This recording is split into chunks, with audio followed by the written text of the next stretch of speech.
Here we are. Welcome to the second semifinal in World Desert Championships 2.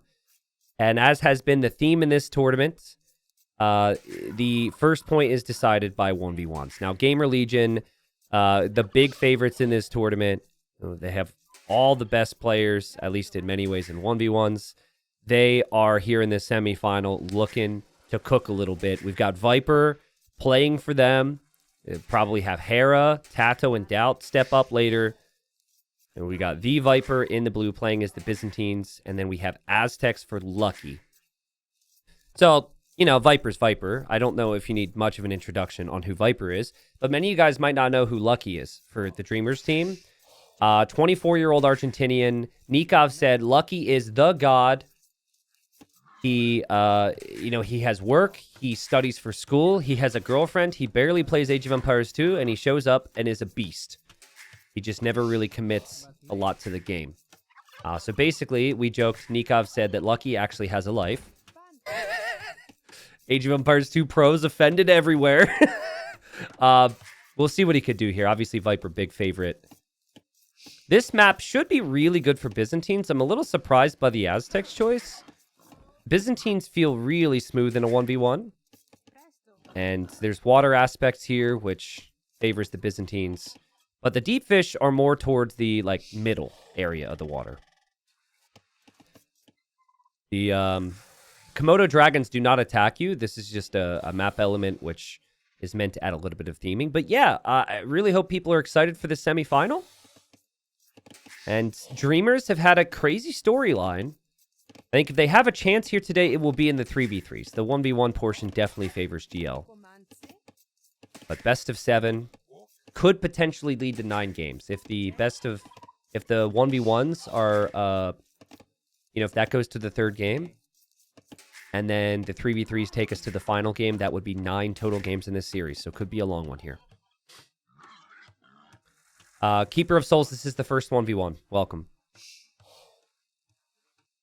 Elite Sheepy says, hello, T90. You look great today. Any hints about tomorrow's announcement? Should I hint for the announcement? I could do some hinting. I will hint and say that yesterday I asked people what they thought I was going to announce, and a lot of people guessed something other than the announcement. There's my hint. So you might need to go look and see what people guessed, but... Ooh, Viper is going to dock the same area. So he's going to dock the south. Lucky is going to dock the north. Viper actually walked a pretty long distance there. In all fairness, he didn't know how close he was to the water. But Lucky is looking for the water. And he's hoping to see if Viper has gone for the dock. And if he doesn't see one, he's probably going to come over here and check to see where Viper is docked. And Viper should be looking to see where Lucky is docked. Is it the announcement of an announcement? I am announcing right now that tomorrow there is an announcement, but tomorrow is not an announcement of an announcement. Lucky needs to build the palisade wall, gets the palisade built. Viper just double checking, making sure his opponent's on point. So yeah, good scouting from them, but I think this actually benefits the Byzantines because you can then contest the opponent's fishing ships in feudal age with fire galleys, which you wouldn't really be able to do if the initial docks were separate from each other. T90 is joining GL to sleep on their bench in team tournaments. To sleep on their bench. That's funny. Yeah, GL really need me, dude. They really need me on the squad. They'd benefit a lot. Actually, Viper is 3 seconds of idle TC time. I wouldn't have that. So yeah, you know what? Sign me up. Bring me on board. He's a noob. He's past his best. He's clearly washed. I'd have 10 seconds, but I mean, wouldn't be 3. Barracks now for Lucky. I mean, when you see Aztecs, you're really thinking land pressure. So I think Viper's plan will be a bit of defense on lands, as is often the case with Byzantines, but then aggression on water. Second dock will probably be coming up for him in a moment. But this is just rough. I wonder if Viper intentionally walked the far distance. He didn't have any scouting intel, but maybe he knew that the generations tend to have someone closer to one side. Like, look, zoom out and look at the gen. Obviously, it takes Viper a much longer path to get down here. It benefits him so much to have to be close to the Aztec player's water. So I think it might just be calculated from Viper to realize if you're closer to the left corner, your dock is easiest in the north, and vice versa on the other side. Now, Viper's camping this barracks. This is the worst possible thing for Lucky to see here. He's trying to hide the fact he's adding militia, but hold on, Viper. Aha! He sees a flag. So I think he expected it, but Viper now knows that there will be some pressure. So I really think, honestly, it's just 2 fires, and you win water completely. And then Viper will add a barracks and an archery range. You don't have enough wood for everything else, but this is the dream start for Viper. And just... it's just not... even if the roles were reversed, right? Like, even if it would be Viper in Lucky's position right now, I would favor, you know, the Byzantine's position. It's just the perfect start with the ability to win water immediately.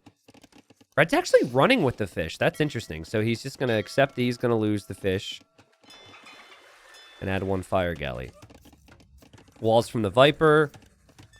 Viper uses the scout and kills the eagle. And he will slowly wall in towards the town center. Pretty wallable map for Viper. And map is definitely way worse for Lucky as Lucky runs into the TC fire. Viper's got gold on the back. He's got the wood in the back. He's got the berries on the back. Lucky's got nothing. So classic Viper map hacks here. But Viper's made the most of it so far and is in a really nice position. If the man-at-arms get through, he could have some problems. But I don't think... the only way they get through is if Viper isn't paying attention and they take down a weak palisade. And Viper just places a house behind. Range opening from the Viper. 1 archer is actually enough to maybe deal with this.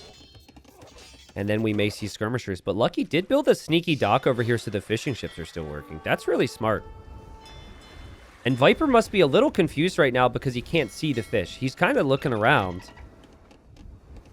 None of the start was ideal for Lucky, but I love the decision-making to hide the fish. That's super smart. And I'll also add a fire galley from that side. And now Viper's like, oh, hold on a second. I didn't think he was contesting water.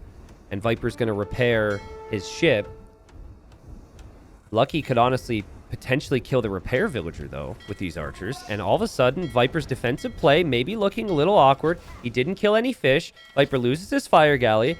And Lucky, this player who barely plays Age of Empires at all compared to so many of the other players in this tournament, is looking as good as advertised. Villager down. Fire galley down again for Viper.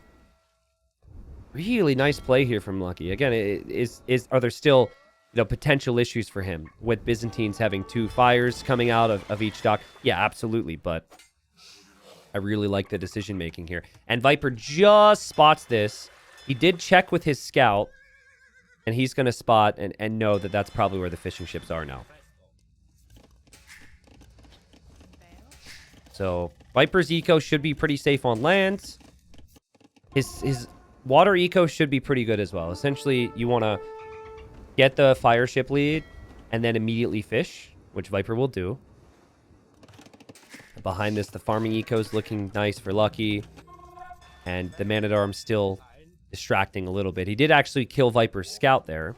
And those archers are just going to run home. So it really feels like with Viper slowly taking control and fish booming on water, it really feels like Castle Age is going to be on Lucky's mind. I could see a market come down at some point. Pretty common with the Aztecs to see extra vills on gold and then just buying any food you need to go castle. And in Castle Age, it's eagles and monks. Those are the things, the units you're typically seeing. Neither player going for fletching. Lucky's not even producing any more archers, and neither is Viper. But Viper, no market, no farms even until this point, is going to click up the Castle Age here in just a moment. So, really good spot for him. And any fire ship engagement he takes, he will have the superior fire ships. But he continues to peel away fires. And he wasn't expecting Lucky to have 3 here. Maybe 2, but not 3. Lucky comes in from this side. But Lucky, I think, is distracted up here. His fish are getting hit. Here he'll lose his fire. And now here Viper is winning this as well. This is pretty good for the snake as he clicks up to the Castle Age. Lucky got an unlucky map. I actually agree. Lucky got a very unlucky map. But I don't think the map has had really anything to do with how this has played out. I think that what was unlucky was actually just the fact that Viper had the perfect map to defend for Man-at-Arms. If Viper had forward berries or forward wood, it would have maybe gone differently. Viper seems kind of in the driver's seat now. Small advantages here or there, despite, losing some eco this game. We just lost a couple fishing ships. But this is what the Byzantines wanted. They want, like, a hybrid game where they can immediately benefit from making fires. And Lucky's gonna... Ooh! Lucky actually demos some of Viper's fish. So Viper just now down to 2 fishing ships. Viper kills the archers from Lucky, though. Will kill the villagers up against the rocks. And Lucky's fish are, they're alive, but they might not be alive for long. So I would say from here, a couple monks on the field might make sense for Lucky. Combine that with Eagles, try and get some relics and take it from there. But range units are not going to be a big factor for either player now. If you were to come up with a word to describe Viper's gameplay in 2024, just one word, this could be many things. What word would you guys come up with? What would you say? Okay, a bunch of people said washed. That's not, I don't know why I wasn't expecting that. Okay, greed I was kind of expecting. I feel like he can be very greedy. Versatile. Versatile is a fair assessment, too. I mean, he can do it all. I guess the way I looked at it is like maybe compared to the past. It feels like he relies on greed. He always relied on greed. But a little bit greedier these days. Maybe a little bit sloppier compared to peak Viper. Certainly. I think a word that should be used for him and many others, but I mean, elite. Like, he's still just so freaking good. And this is this exact spot that he would have wanted. Actually, not exactly. He's still losing fish. I keep expecting him to have fishing ships working, but Lucky's been insane at sniping fishing ships. And Lucky wanted to go for the siege workshop that got denied, but now drops the monastery. A Viper has a couple knights on the field. Guys, Viper wants to drop a castle to lock this down.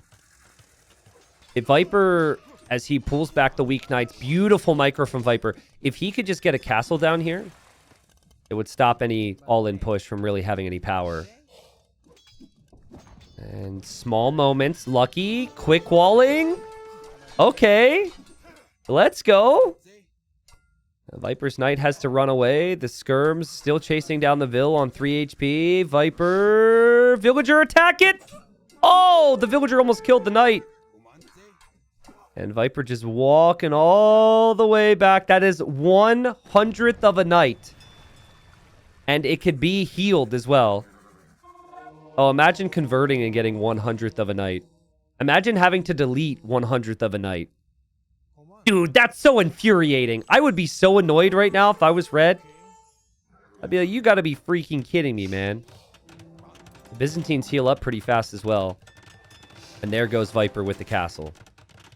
Now, the siege push never started for Lucky, so there is that. Here, Viper's gonna lose that knight. But here, the priority for Viper is to get the castle up. Conversions will happen for Viper on some eagles.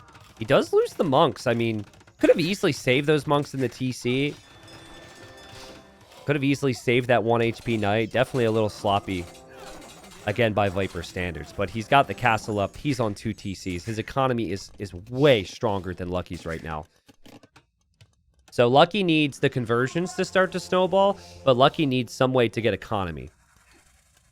Because you can convert cataphracts if Viper runs out towards you, but you can't stop Viper from booming. which is exactly what he's up to. Yeah, Lucky did a great job. Like, Lucky killed 10 eco from Viper this game. That was all fishing ships. But now Viper can fish boom everywhere. And so it feels like that was the moment of the game. Lucky needed to stop that castle. Lucky needed to push that position. And Viper TC'd with intention on that stone, realizing the importance of it. And now we've got Cataphract. Someone says, T9, do you have the most strict standards? The most strict standards? In terms of what I expect from player? Like, expectations? Or standards? No one has ever said that I have high standards. That scout gets trapped. That's not true, actually. And maybe I do have some high standards. Listen, if you're a high-level player and you're in a semifinal, I go into it with some level of expectation, absolutely. Right? So, I think I even said before this, I think that, like, GL have not brought their best performance to this tournament yet. The thing is, their best performance, because their team is so stacked, is probably 2 or 3 steps above many other teams, and they're still a step or 2 up. Lucky was never favored to win this 1v1. Viper looking good. And Viper with the house wall. Yeah, so I think Lucky's he's a little stuck right now because he's behind economically, but he has no real way to disrupt and stop Viper's eco. The defensive castle, the walling from Viper has played it perfectly. And he kills a monk there. Viper's actually even going to snag Devotion. But a cool 2,000 more resources ahead for the Viper here. We might see Viper consider some scouts out of the stable. And see some light cav. I think it makes sense with the threat of monks out there, but he also may pull a doubt and think that after researching Devotion, he can just attack monks. And then if units get converted, he could just say, but I'm devoted! It's like one of my favorite doubt things. The Lucky 48 eco. Viper 72 right here. Now thank you Gold Leader, Peter, and Masons. All for the prime. And Ray with the new prime. Thank you guys. Yeah, I don't know about putting the relics in the monastery right next to Viper's castle. He doesn't have another monastery. Hey, he got redemption, guys, so he can convert Viper's dock. Viper might not... He might actually need to delete the dock. We'll see if he wants to give it to him. The Aztecs are just jealous of the architecture. They're not even interested in the dock. They just want the architecture so they can learn. And there goes castle number 2 for Viper. That'll take the relics away from red. And Viper will also be up to imp here. This game is not very close right now. Oh, wow. Lucky's up to imp, though. Holy. So I think Lucky must have idled a lot to save food for this. And fire ships. Killing some monks. There's some knights on the way. There's some cataphracts on the way. And Lucky's going to lose the monk as well. The eagle's got in the way. Just continues to look worse for poor Lucky here. I mean, Nikov is their best 1v1 player, so their best chance is to have Nikov play the next game. So you could look at it as you use this game as a throwaway because you might not feel like anyone can beat Viper. But then, who's next for GL, right? Viper's just like, relic, please. Villagers attacking the monastery. Then maybe he's going to place a gate. You would want monks and you would want trebs here. Monk treb is your only way. Lucky's going to try and get the castle. Just bought a bunch of it. Viper. Oh, God, he has cataphracts against mainly eagles. There's no monks here. Quick wall. Quick wall. Yeah, this is looking bad. And the GG's called. This game was over a long time ago, guys. If Viper was going to end it soon. But, yeah, I think I'd actually be very curious about this. I kind of want to ask Viper, though this might not be the time. I wonder if he intentionally walked down here so he could go 2 docks to kill the Aztec fish. I actually think that that's a very Viper-esque move and that it wasn't by chance. Usually, every other time, you have one player dock the north, one player dock the south because of the distances. But because he had that build down there, he was in the driver's seat from the start of Feudal Age. And then I think he knew he needed to defend on land, defended super smooth, and just made everything look pretty easy. A 23,000 res collected for Viper, 18,000 collected for Lucky, and that is still not a win. All right, Nikov in the blue. Nikov, the best player for Dreamers. And he's hoping to tie this up here in the 1v1 portion of the semifinals. Again, we move into 3v3s later on. Doubt's gone for Bulgarians. This is a pretty man-at-arm heavy map, and he probably expected to be up against Japanese. Japanese are the better civ here, no question in my opinion. I think the just the fishing bonuses combined with how cheap their lumber camps, mining camps, and mills are is very good. So could have been Hera maybe. Maybe Hera or Tato. One of those players will play the third game if we get there, but I think a nice matchup here for Nikov. For Doubt, this is going to be all about the timing of the initial man-at-arms, and then maybe the early follow-up to that as well. But I think what will be tricky here, Bulgarians don't really have any early flexibility bonuses to help with the fishing. They don't have any like real eco bonuses to work with at all. Japanese have crazy strong and tanky and efficient fishing ships. And they also have so many early game savings combined with actually better infantry. What map is this? This is Arctic Circle. So, see how it goes. D-Slats, good to see you, man. Says, hey, good to be here. Thanks for 54. Sheesh. Now, what I've seen in the past from players playing Japanese, they don't care about having, being exposed in the middle. Now, maybe if your civ is so good, you don't want to take those risks, but it kind of simplifies your game plan. I just combined simplify and game plan to simplifan. To just be aggressive and protect those fish at all costs. I saw a game where it was actually double dock in the middle from Byzantines, and when their opponent couldn't contest them on water because of that, they just fish boomed. Now, you could do that on the outside, but what that doesn't do then is allow your fire galleys to protect you through the middle. If you have ships here, Doubt might not be able to pass through with land army then.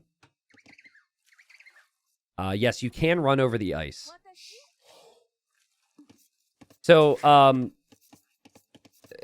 everyone who listens to this on stream will definitely know this at the right time. I think these videos are going to YouTube pretty fast as well, so everyone should be able to get excited for this. So there was a tournament hosted by I believe is a Brazilian creator, and I have a bunch of games that are going to hit YouTube on it, and there's a lot of earthy effects. So there's an earthquake map, where there's an area of the map with an earthquake. There's a volcano map, where there's volcanoes everywhere that burn you. There's an Ice Age map where the whole map starts as ice and then eventually everything melts. I'm not kidding. And then my personal favorite is there's a tsunami map with a lot of water, and every so often there's a massive freaking tsunami. And I can't wait to show them to you. So if you guys are interested, there's been some pretty fun games played on that, and I'll cast them for YouTube over the next week or two. So just keep an eye out for that. But this map kind of reminded me of the Ice Age one. Okay, so this is going to be hard. Like, you guys might not know of what I'm talking about, but maybe 10% of you will. There's a type of waterfall that you can add to a map in the scenario editor. I think there's only one. Anyone know what I'm talking about? You go to the scenario editor and look at waterfall. It's like maybe 6 tiles high. Okay, so to make the wave for the tsunami, they stacked like 100 or 200 waterfalls together. So if you look at it, because there's no wave effect in the game, right? If you look at it, it's just like a bunch of smushed waterfalls together and you can recognize it. And then they somehow made it move across the map and do damage. It's pretty sick. So anyways, just keep an eye out for the videos. Streamer who already has so many people here supporting his content, already promoting more content. Classic. Nikov is thinking, where is your barracks? I know why you picked Bulgarians. Where is your barracks? He sees the barracks. And Doubt will see that Nikov is fishing in the middle. He might be a little surprised by that, but I actually like the approach. Now what Nikov is going to need is his own barracks. And then he's going to need some villagers over on gold right now. I don't think he'll go for his own man-at-arms. But he could. It just, well, the fact that he's rushing this down with 2 vills tells me he will. But honestly, it might just make sense. Oh no, he's rushing this down with 2 vills so he can get the timing right for the archery range. He's definitely not going to make militia. He will drop the range. There's, oh, it's a stable. Okay, I'm wrong.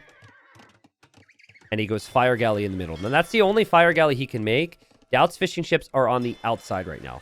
And he knows now that Nikov cannot contest him on the outside. So he's going to add more fishing ships of his own.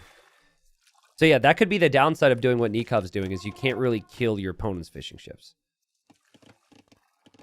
Man-at-arm upgrade is free. It's instant, right when you make it to the next stage for Doubt. So there he is. And he's going to look for damage. Did Doubt see it's a stable? He did. So yeah, his scouting is really good. Something that we all take for granted is just that the opponent, like, we all take the scouting for granted. I always try and point out why people are making decisions. But at least in maps where there could be a variety of different openings, it's important to know so you can make informed decisions. Doubt's adding more spearmen, for example, because he knows he needs them just because of the scouting. And Nikov is pretty much walled up. There will be no massive surprises here. He's just now shifting over to gold, and his scout and spearmen are moving out. He, I think, is patrolled his ship here just in case Doubt comes in to do some damage against him. Scout for Nikov sees the dock on the back for Doubt. He will also scout around and see a new dock for Doubt. And maybe Nikov will consider a dock on the outside. We'll see. Could just be happy. I mean, if I have 6 fishing ships against someone else who has 6 fishing ships, I'm still kind of happy as Japanese, right? Could actually use spearmen to kill fish. It's an actual strategy before fire galleys come out. Bulgarians do not get the crossbow upgrade, so if you're forced into archers at all, it feels awkward with this civ. One of 2 civilizations not to get that, and Doubt's man-at-arms have not accomplished a lot. Doubt's fire galleys here in defense. He could make more. Seems as though he sees this and will immediately make more. And there's the Japanese spearmen poking the ship, making life awkward for Doubt. Just poking a hole in the ship, guys.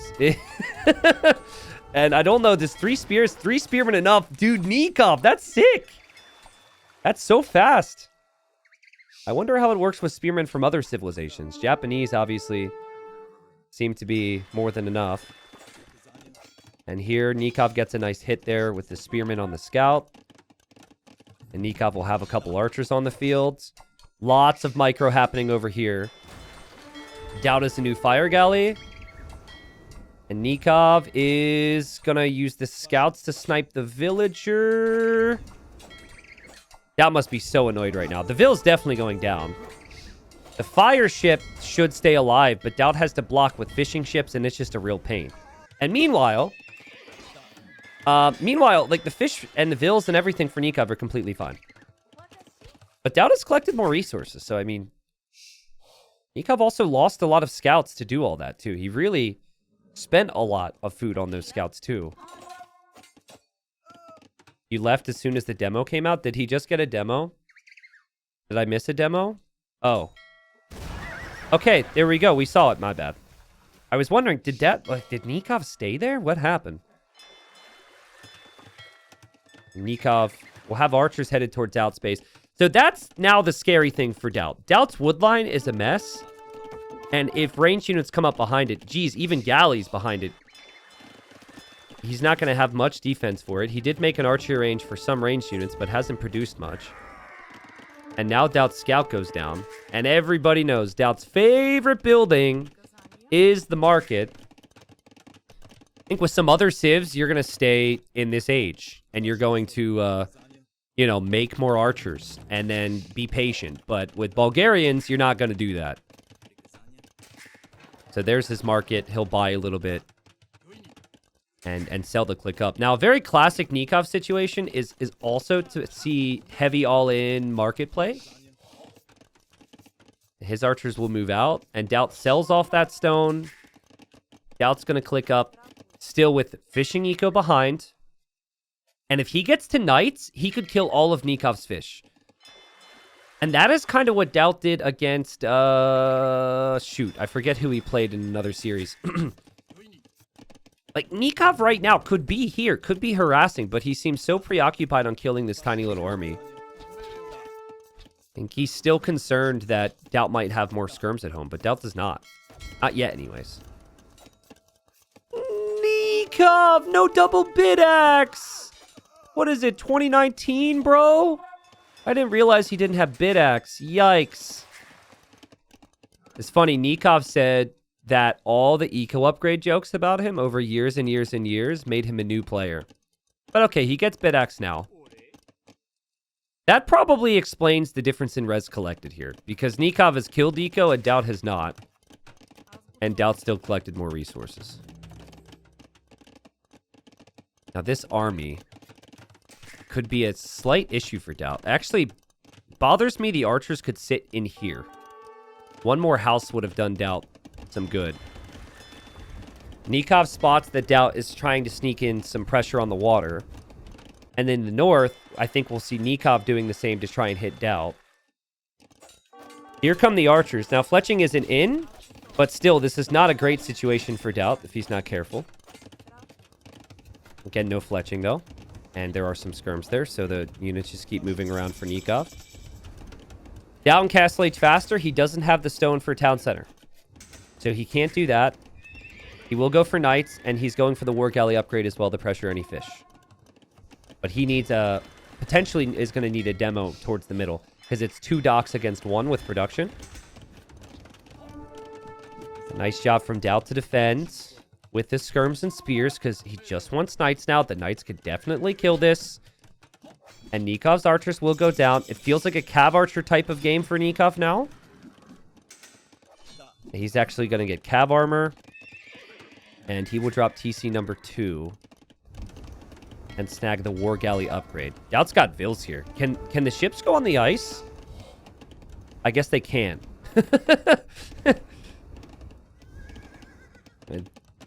Dude, I think Doubt realizes he would have lost those Vils. Doubt's wood situation is brutal here.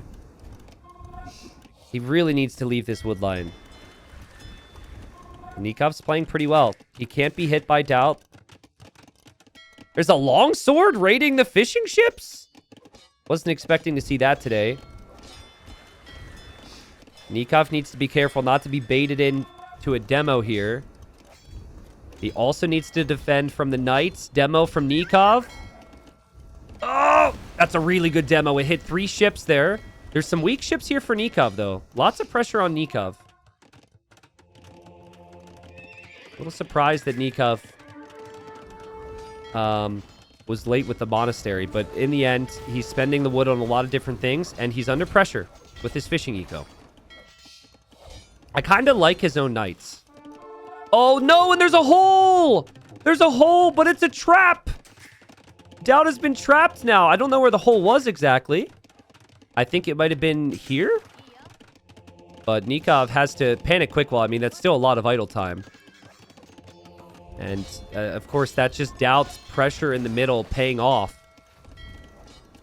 The knights and the fire galleys are starting to add up. The fishing eco could be exposed soon for Nikov. And the knights for Doubt were able to leave.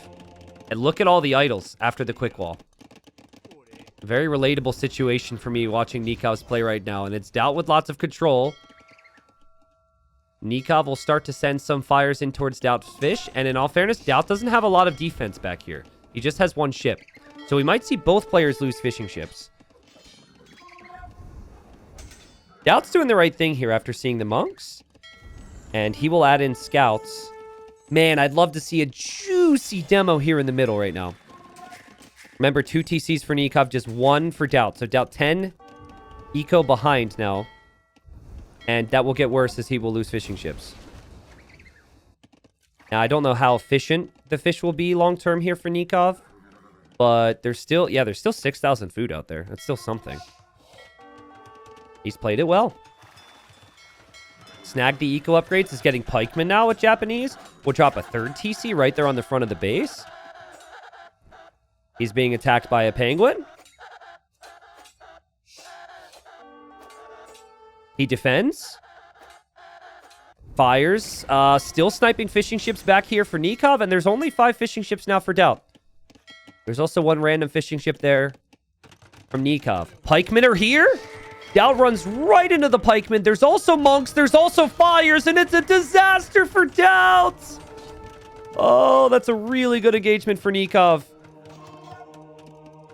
Just so little HP left on these knights. And now Doubt's going to need something else. And that something else is going to be... I think his plan was a Krepos drop. And there is no Krepos drop possible if he can't move out across the map.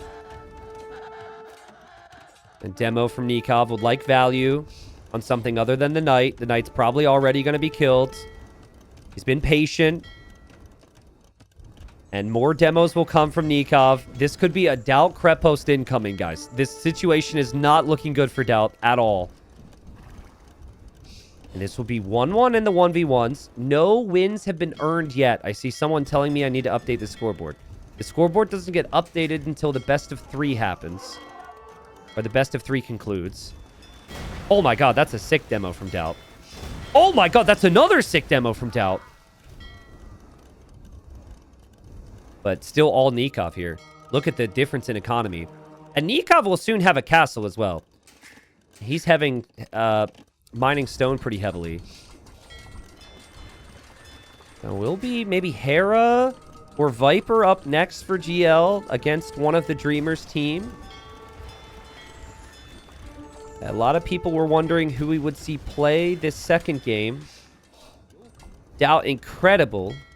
But on a team with so much talent, maybe the 4th best player of the 4 options. Is this going to be a castle drop or is this going to be a Krepos drop for Doubt? Dude, you can't make it up, man.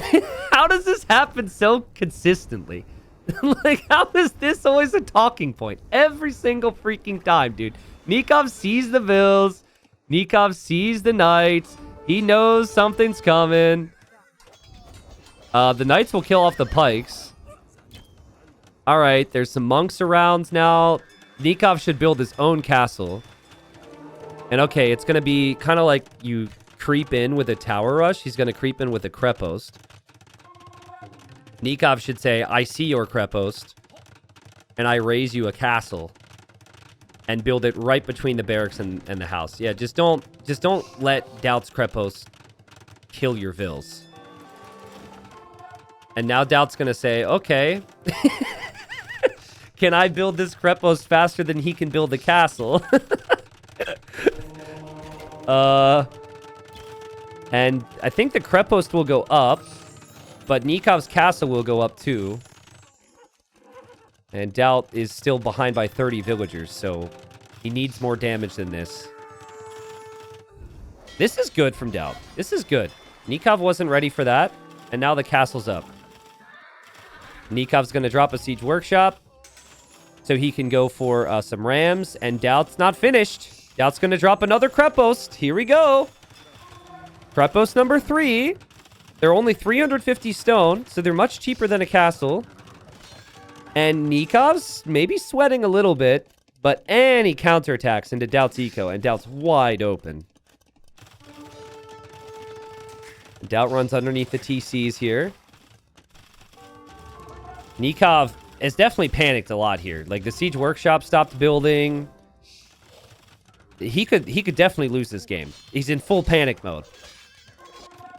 This TC could be denied, but he's not focused on it. He's so worried. He loses a monk. Uh-oh. Uh-oh. Uh-oh.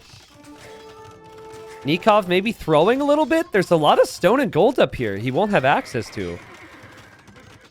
That will also have rams before Nikov will. TC went up. I see a world where Dal can do this, guys. If he takes down this castle, Nikov has massive problems. And Nikov doesn't have an army to kill the rams. Dal can win this game. Nikov is rattled. It's just the Krepos do so much damage. They take out so much of the eco and cover so much of the map. See, watch this. Nikov is going to add Mangonel to try and take out the ram, but the Krepos is going to be too close, and the Krepos will actually take out the Mangonel. Nikov is panicking hardcore right now. He's losing his fish on the back. He's attacking here. I think Dal can defend from that. Let's see if this Mangonel is actually enough against the rams. Oh, is Nikov going to go forward castle on Dal right now? He might try it, but he won't have army anymore when he gets there. Oh, he's going to try and take that gold. Okay. So Nikov hasn't seen... Oh, he hasn't seen this gold! He has no golden come. He's going to lose his castle. He's losing so many vills. Nikov! Doubt is doing it. Now, Doubt's got knights back here. Nikov has to settle his mind right now. And Doubt says, okay, maybe I'll just try and kill all the... Oh my god, Doubt deletes all the knights, including the one that was converted? What is that? So Nikov commanded the knight... Doubt commanded the knight to be deleted right before Nikov got the conversion. I've seen it once or twice before. It's just possible, I guess, because of the delay between servers and the lag. Okay, Nikov placed a forward castle. I don't love this forward castle.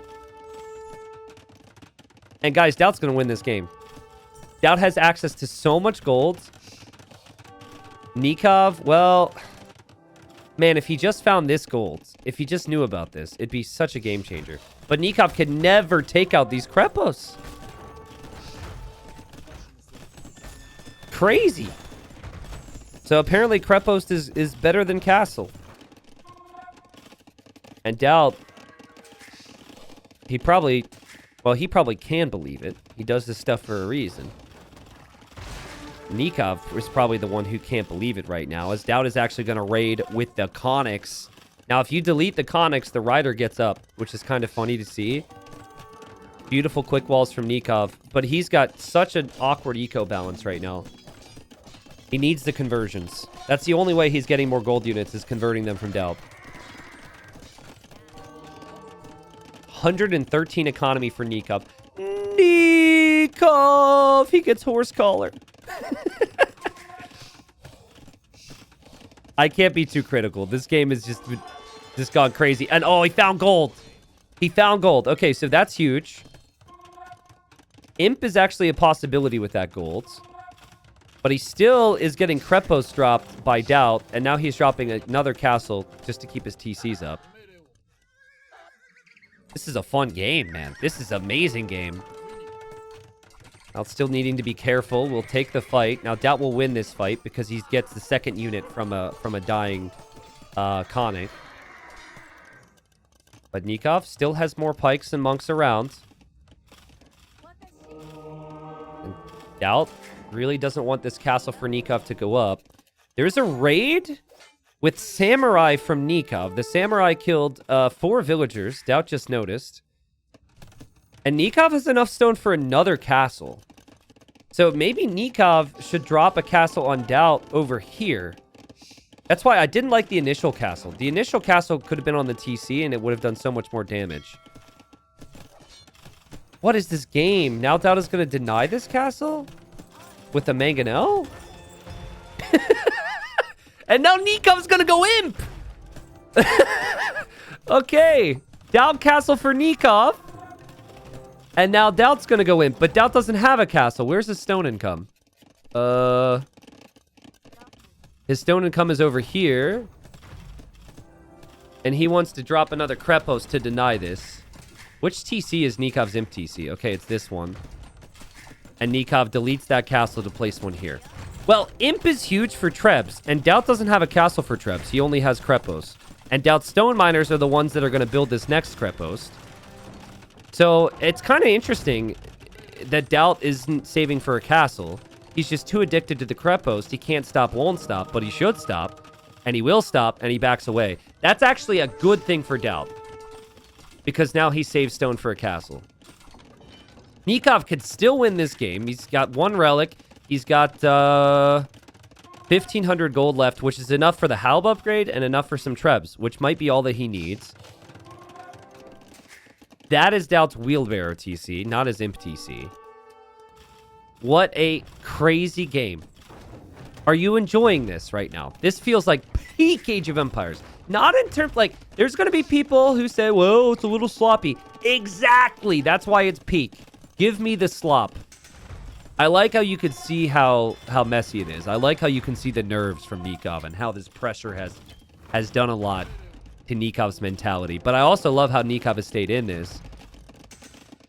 And don't tell me, did he find this gold? Oh my god. Build an outpost, Nikov. Build an outpost, bro. Would have found the other gold earlier if he built an outpost. Those vills should be building one too, in my opinion. They found the stone. Okay. Okay, so now Nikov can make a Treb to take down Doubt's castle here. And he also can make a Treb to take down Doubt's TC and Krepos here.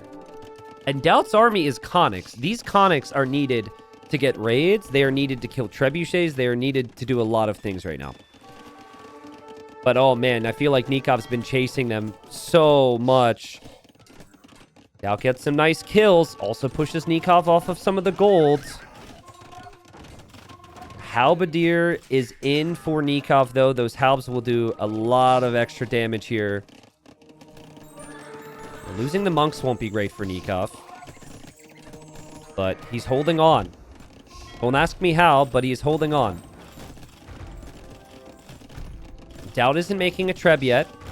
He is now. Doubt dropping outposts. Doubt will lose this TC. Doubt will lose this Krepost. If he loses this Krepost, he could be raided by Halbs. Now, the Bulgarian tech tree is okay against Halbs. They can go for the two-handed swordsman. But that's still not easy.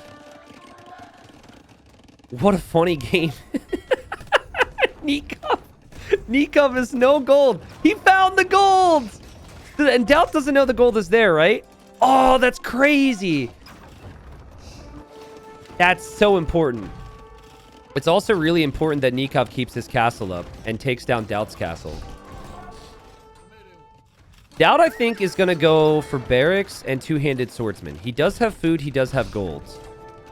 But he's going to lose units until he gets there. Nikov wins this. We get a third game to decide who wins the first game between Gamer Legion and Dreamers in this semi-final. I maybe shouldn't have said I like the slop with 3,000 viewers. I meant sloppy Age of Empires 2 games, but all right. Fair enough. We got Samurai. We got Halbs raiding Doubt's economy. He has no way of defending this right now. He's going to go Cav Archers. I don't hate Cav Archers.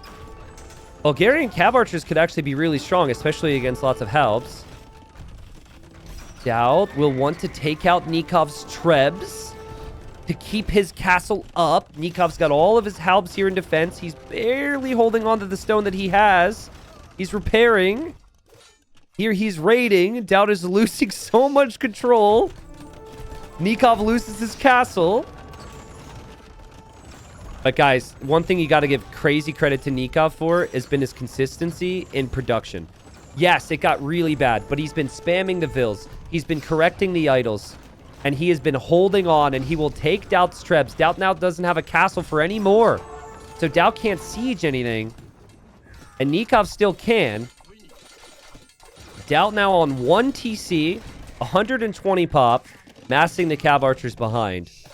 But has he lost too much ground economically? Look at Nikov, man. Still will have some decent water control through the middle and on the sides. And I think you could even use Trebs and Halbs alone to push back the Cav Archers at this point. It's actually reached a point where Doubt might not be able to afford to produce for very long. He himself is only mining what's left of 600 gold. He has no relics. There is this gold, but I'd expect him to lose that eventually too. And Nikov, actually with gold now, could go for his own Cav Archers, but I wouldn't mind the Skirmisher play as well. Nikov's going to be looking at this game like, oh man, I almost threw it. But the Halbs do go down there. Doubt's Cav Archers are still growing in strength. Maybe the Trebs get sniped for once. And maybe Doubt can stabilize. He's losing all of this though. Nikov getting Kataparuto. Nikov is massing the Cav Archers. Has 4 ranges. Could easily build a couple more. Doubt will lose more villagers over here, but he kills the Trebs. Someone says Doubt never loses these. I think he's lost this. If Doubt wins this game, I'd be very surprised. The idle time is insane for both, but Nikov has castles set up on the front. He's got TCs everywhere. He's got farms everywhere. His eco upgrades are looking better than Doubt's. And his Cav Archers are actually... I think when fully upgraded, they're both pretty close. But his Cav Archers should be more than fine. Now, Doubt is way ahead with the upgrades. Hold on. Heavy Cav Archer coming in. Now, the guy's got no gold income. But these Cav Archers could kill everything that Nikov has. He's just going to have to really babysit them. No Bloodlines for Nikov, no Heavy CA for Nikov, no Husbandry for Nikov, but the Trebs are still a problem. And Nikov will have the attack upgrades, and the armor upgrades are going to come in overall, and he can produce way more than Doubt can if Doubt doesn't have gold. Wow, that was crazy. Like, type a 1 in chat if you thought Nikov lost this game when the Krepo stacked and the panic was real. I thought he threw it. And throw is maybe a little harsh. It takes away some credit from Doubt. But Nikov maybe had the position where the first Krepos could have even been denied. He didn't quite get to deny it. And yeah. Also, no ballistics for Nikov. So that's still missing, and Bloodlines. Like, these are critical upgrades. But he still just has so much more army. And Doubt only has 1 on gold. Doubt will actually TC this, funnily enough. I played a 2-hour arena game the other day. I went Cav Archers with Turks and didn't have ballistics for most of the game. So, that's where my brain went when I saw Nikov missing ballistics, and it made me sad again. And now I'm kind of feeling bad for the guy, but no Bloodlines. Come on, Nikov. What's his gold situation? Well, he's dropping a castle here on this TC. And then there's 800 gold there. He is getting ballistics now. It's all of this gold. This gold decides the game right here. There's 7,000 gold remaining, and 5,000 of it is right on here on our screen. Doubt's TC will also be trebbed down. Doubt doesn't have a castle. Doubt can't take down. He can't do anything about this castle. And Nikov says, thank you very much. Nikov's eco is flying right now. This is over. Nikov cannot lose from here. Oh, wait, look. He just went to the stable to click Light Cav, and then he said, oh, crap, I see the Husbandry, and I see the Bloodlines upgrades in there, so he'll have that. What a fight. Doubt tries his best to disrupt the gold income, but what are you going to do when there's castles around? And Doubt losing ground here. Doubt will go Skirmisher now, which feels like a play that could be good against the Cav Archers. And it is. But Nikov will switch into Stables too and go for Light Cav. So it just... Nikov is just a couple steps ahead here. So I believe this is being played in Berlin right now at the Gamer Legion boot camp because they're preparing for Red Bull. Doubt is there. And I know Doubt, like, we know Doubt is like a serious guy. Sorry, is like a trolly guy who, you know, is making jokes and stuff. But when it's game time, when it's tournament time, and this is a semifinal, he knows how to flip a switch. But I do wonder if, like, somewhere in the distance off in the hallway, as Viper's going to get a cup of coffee, you have Viper going, Doubt, resign already. It's getting late. Because they do have to play potentially 6 3v3s after the 1v1s. And there's going to be one more 1v1 after this. Light cab upgrade coming in. Could you guys see Viper saying that? Again, I would like to think they'd only do it if they knew, you know, it depends on the mood in the room. I do think that this is a serious, you know, situation for Doubt. But Viper would be the one to say something, if anybody. And Doubt refuses to call it. Doubt's population hasn't gotten worse. He's killed a lot of Cav archers. Nikov hasn't exactly put the final nails in the coffin here. He's trying to hit the nail in the coffin, and he keeps, like, hitting the side of the nail, and it's bending, you know, so, like, Doubt could still break out, you know. I don't know how many of you guys have experience hitting a nail. But Nikov has just hit it a couple times. Really stretching the analogy. Well, I don't know what else to talk about with Doubt not being dead. Nikov has control of all of the gold. All of it. And he has relics. The Doubt doesn't even have this one. Only positive I could say for Doubt is that Japanese light cav are not really that strong. So skirmishers could be a really good unit. Nikov running underneath the TCs, running into the back now. Still has light cav to control the front. Doubt is going to Krepos the gold again. Don't tell me he has a chance. Nikov's Cav Archers are going to melt stuff back here. There is a lot of eco from Doubt. There goes Doubt. Okay, we thought it was going to be a Doubt Krepos before, and it wasn't. But one has to happen, right? This Krepos is not the one. It is not the one. It will go up. Well calculated from Doubt. Nikov's still 200 pop. Hasn't been able to break the Lord. Has the Treb here, though, for the Krepos. Doubt needs to kill that. Or bring the light cav in immediately. Getting massacred back here is Doubt. He's got, like, 25% of the map. The Treb stays up. The Krepos will go down. And this is looking worse and worse for Doubt. What a game. One of the best games of the day. The games earlier were great. And Doubt sniped the Treb? I think Nikov still has 2 Trebs randomly around the map. He might have forgot about one. Where are they? Ah, there's this guy rolling across the map. Okay. And then there's this one on the TC. Nikov getting the attack upgrades for the light cav now. Doubt's still not able to take the gold if Nikov's TC is here. And Doubt's Krepost will go down. And Doubt calls the GG. What a game. It really felt like Nikov had played that one. You know, he was playing better most of that game in the early game. He had really good control. In early Castle Age, he was flying economically. The issue for Nikov was the finer details, was the map control. And once the Krepos came up, it was like the perfect Krepos drop because all of that gold was up here. And then Nikov not seeing this gold was crazy. He eventually found it. Then he was out of that gold. Then he needed this gold. Like, that was wild, dude. Nikov would have definitely been disappointed with himself had he lost it. But Doubt's a fighter and made him work. He got the job done anyway. So yeah, there's the res collected. Wow.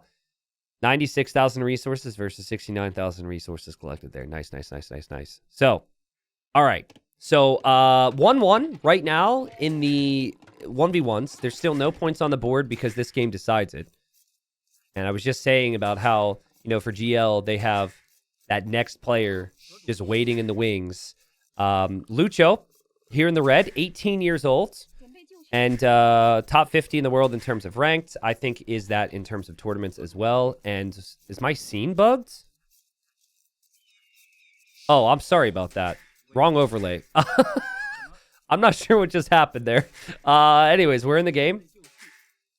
Lucho's playing as the Chinese, which is a really good civ. It's one of the best civilizations now. Well, not now. It has been. But especially now since the recent addition of one of the new hotkeys. The drop-off hotkey really helps their start.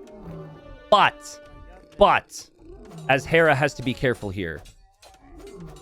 It is a map where if you are up against an aggressive player, you can die very quickly. And that is where Chinese are at their weakest. Early feudal is where they struggle. Hera walk to the middle. You start with a camel scout. Both civs do. Anyone does on this map. And he used the camel scout to bring in one of his elephants. And then he's using a villager to bring in the next one. No loom, though. This will need some house trick shenanigans from Hera. And if he screws it up, he loses the Vil. Huh. Ooh, man. The fact that elephant got an uphill hit was the difference between him losing that Vil or not. Hera, don't use the weak Vil anymore. Hera! Oh, my goodness. What are we doing? There we go. Holy. Stressing me out. And he should be fine. Okay, so he gets his 2 elephants. And now, oh boy, Lucho's trying to bring in his elephant. And Hera is blocking it. And Hera is going to kill the Vil? He will kill the Vil. Oof. The bigger deal there is that Lucho doesn't have an elephant yet. There's no deer to push on this map. So it's really important you get the elephant. That's the bigger issue. And now Lucho's going to try again. And this will be elephant number 1 for him. He needs it. If this does not come in, it's actually game over. Hera will see it. I'm surprised that Lucho is using a villager instead of the camel scout, but the camel scout could be valuable later on. Lucho, you need a house here. You've forgotten your house. So he's going to be down a Vil because of losing the Vil, and he's going to be down a Vil because of forgetting the house. Okay, he remembers it. And don't kill the elephant with your TC. And perfect timing. Okay, delivered right on schedule, guys. Hera's scout is weak. Hera's camel scout is also weak. But Hera's had a really nice Dark Age. Very rare that you see someone collect more resources than the Chinese. Dark Age is really tricky here. And Dark Age sets up Feudal Age. I think Hera's in a great spot. Because I think Lucho won't be able to go up. Like, Lucho is just not going to have a good uptime to Feudal Age here at all. I think if Hera opens archers... or scouts, even. And I personally prefer archers. Lucho's in big trouble. See if he can get the food. I think you have to idle here and hope your berries can do it. Oh, man. No. Idle your TC. Don't produce this Vil and just wait, Lucho. He's waiting, but now he doesn't have the food. Oh! Yeah, this is just... the risk of playing Chinese and not bringing in the elephant on time. I do think at a certain point when the situation's not ideal, when Feudal Age is so important on this map, I think that you just have to stop producing Vils 2 Vils ago. But he doesn't want more idle TC time, so he's going to continue to produce. Does give Hera a big edge in the timings. Extra food on the sheep for Tatars is also going to be nice for Hera. Hera with a 2-minute lead to Feudal Age. You won't know it's going to be 2 minutes, but it should give him a lot of time to cook. Guys, do you mind if I click back for just a second to see where Hera brought in the elephant with his first camel?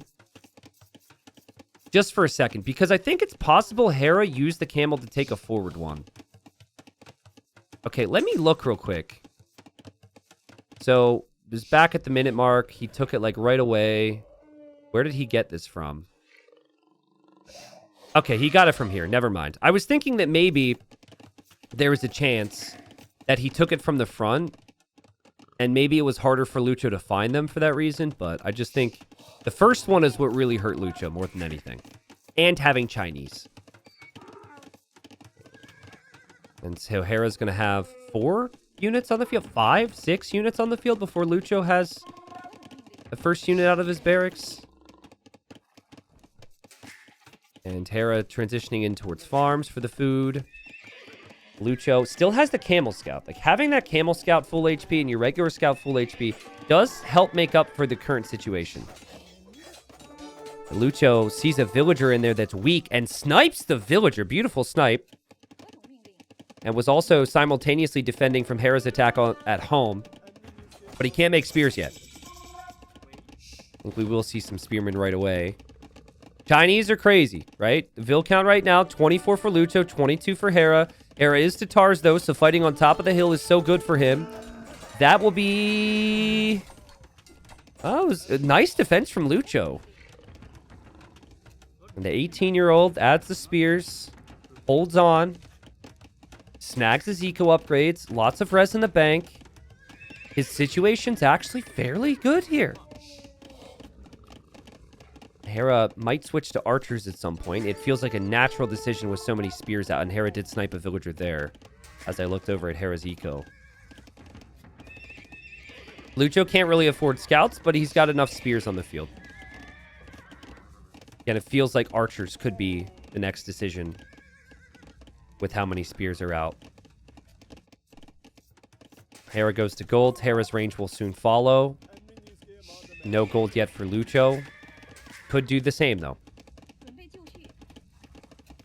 I think you'd want to take the gold probably in the back of your base. Hera loses a scout. 4-2 KD here for Lucho, the underdog. But imagine if he wins this game. That would be a crazy result. It's so nice as well that if he were to beat Hera, it would actually benefit his team with a victory.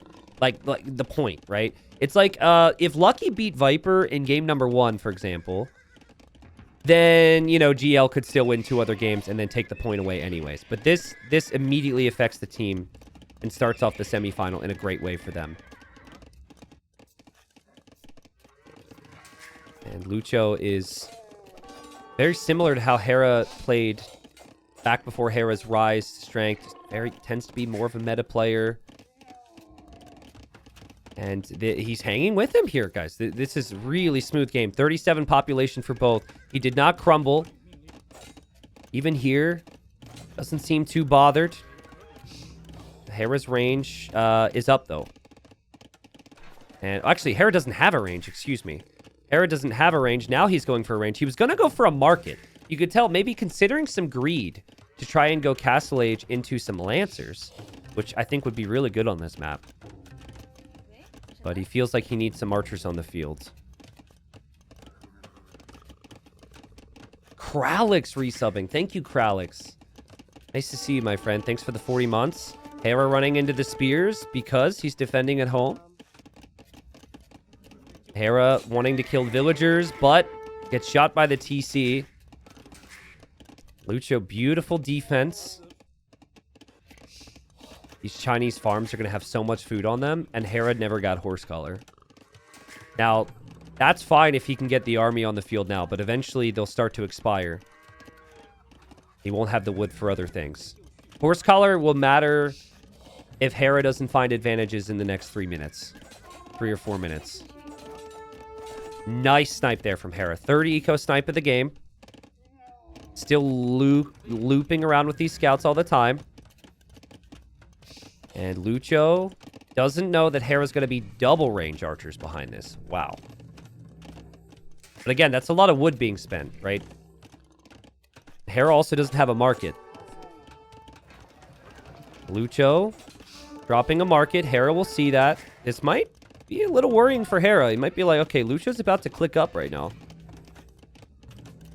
I love how active Hera has been with his scouts, though. It's just always doing something with them. These spearmen have run around in circles.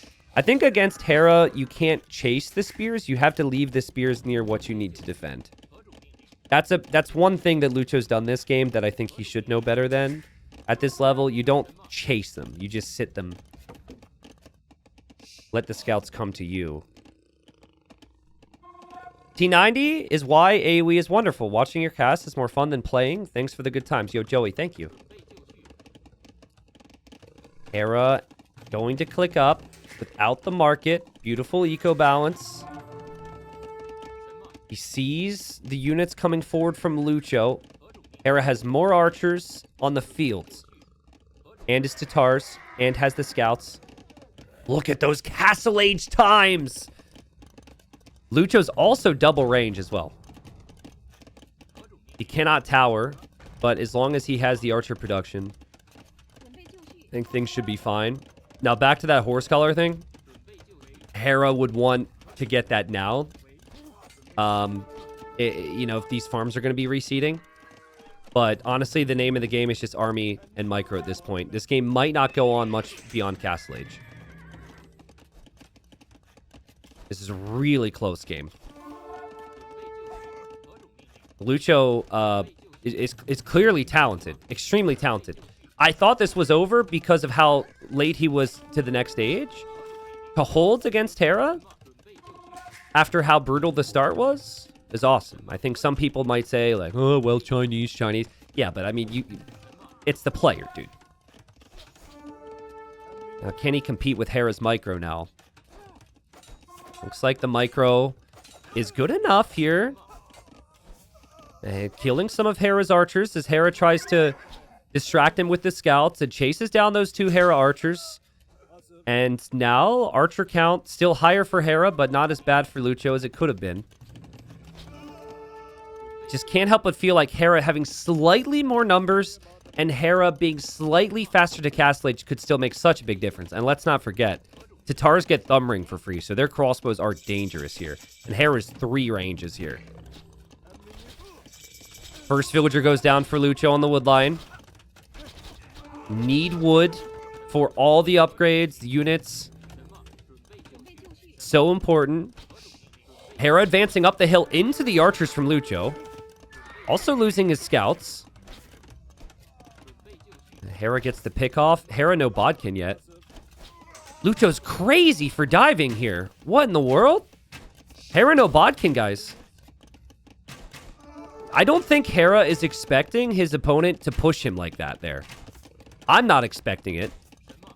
And Hera no bodkin arrow. There he goes. He's going to go cav archers behind this too. Hera might have realized after like one of the fights, just thinking like, what in the world? Why don't I have... Why am I not getting the kills? No ballistics coming in for Hera though. Because he's on 3 ranges. And Lucho has ballistics on the way. Can Lucho win this game? It would be a pretty crazy story. Hera seen as the best 1v1 player in the world right now.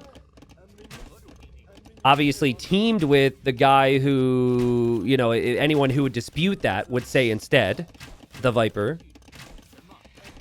Ballistics still not in. This is crazy, but Hera's got the hill with Tatars. He does have Thumb Ring, but now no ballistics. And Lucho, I think acceptable losses, all things considered. And Lucho is doing all right here. He'll kill these crossbows. He just needs to make sure Hera doesn't get kills. Oh, I think there you just think, oh, okay, I've won the fight. I could do something else right now. And Hera gets a dirty micro. That's so annoying. And now Hera has ballistics coming in too. Wow, the value from these 2 crossbows is crazy. That's insane. He got another kill with them too. And now the CA show up. And you just have to be so consistent. I love how Hera went from the nastiest micro you might see today to losing a cav archer to spearman. But he wins. And it was just razor thin margins the whole game. And Hera just has too much army here. Basically, these 3 cav archers will snipe the crossbows. And then the rest of the cav archers kill the vills. And Lucho calls it for that reason. He just lost too much army in what was a really close game. So that's why there's Lucho hype for, you know, for anyone who has heard me hype him up. I believe a lot in the guy, but unfortunately, Hera had an amazing game. Imagine how this game goes if Lucho doesn't have such a disastrous start. Like 2-minute advantage to Feudal Age for Hera, and still the game was so close. So, ladies and gents, welcome. We enter the 3v3 portion, and we'll see if Dreamers can get some wins off of GL here. GL looked really good in the 1v1s. I mean, so did Dreamers, though. I mean, Nikov's win against Doubt was awesome. Lucho super close to beating Hera here. The expectation, and oh shoot, I've got to sneeze. Okay, the expectation, you know, is that GL is just, they're the favorite, right? So you come into this with that lens. But I've been really impressed with how Dreamers have played in the team games. I felt like their coordination was really solid.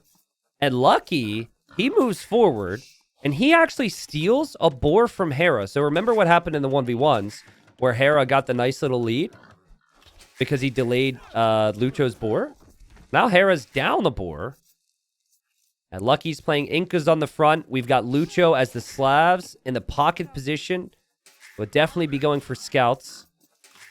And then we've got Nikov, the player for Dreamers. Of course, he won his 1v1. He's playing as the Khmer. I wonder if these teams were fighting over who gets even and odd colors. Because team positions mean that you have to go 1-3-5 or 2-4-6. Because the colors affect positions, and Viper's normally obsessed with yellow. So I wonder if there was some arguments happening there. It seems like they've taken the odd colors away here from Gamer Legion, so Viper can't have his yellow. Here's Doubt in the blue. We got Hera in the green playing as the Teutons. And then Viper's in the back position playing as the Poles. I expect a really strong game from Viper. He's far back. He hasn't been disrupted or lamed. And Poles, when they get cooking with their farms, could be really, really strong. Only thing about Poles is they typically have to play a bit more open, right? Because they have to farm in exposed areas. So that could be awkward.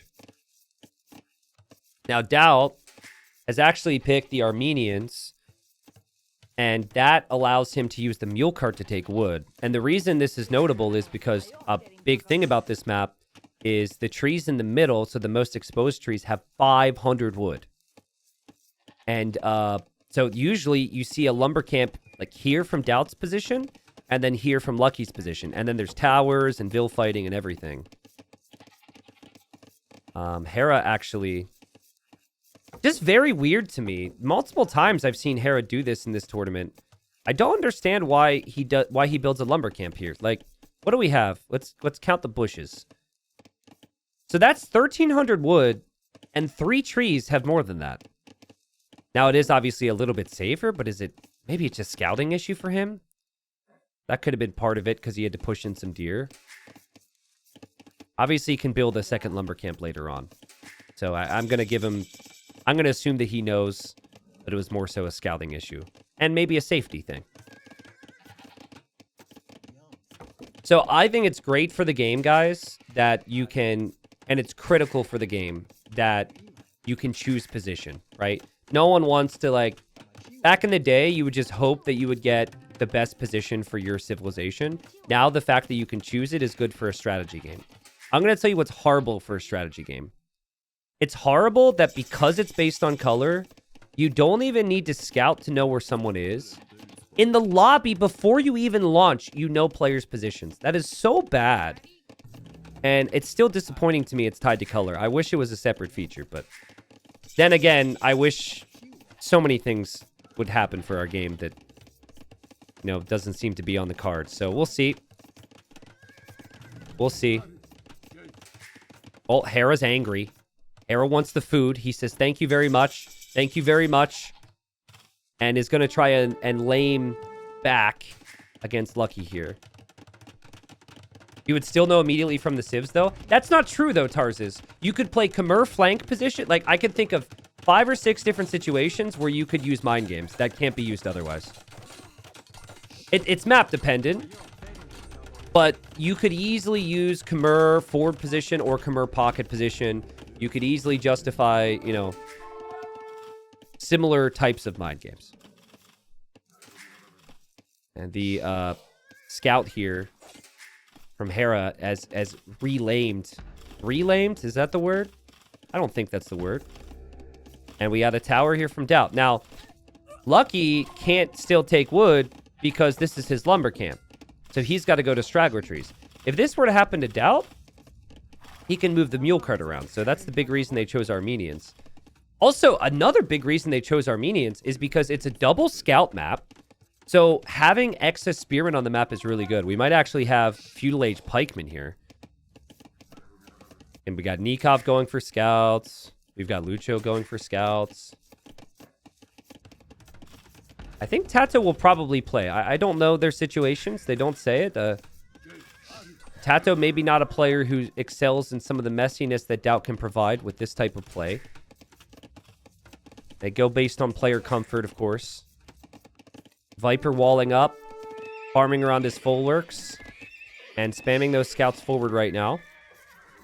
And there's just so much more army for Gamer Legion because there's basically no army. Oh, wait a second. Lucky tower hopped through. So yeah, you can gain access to these towers by walking by them and tower hop through.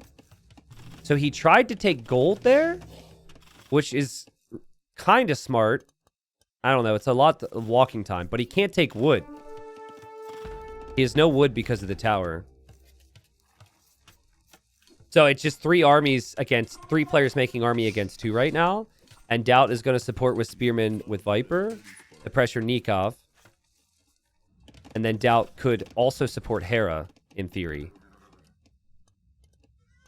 The scouts from Hera. Completely fine for now. The Civ does not get light cav, though, the Teutons.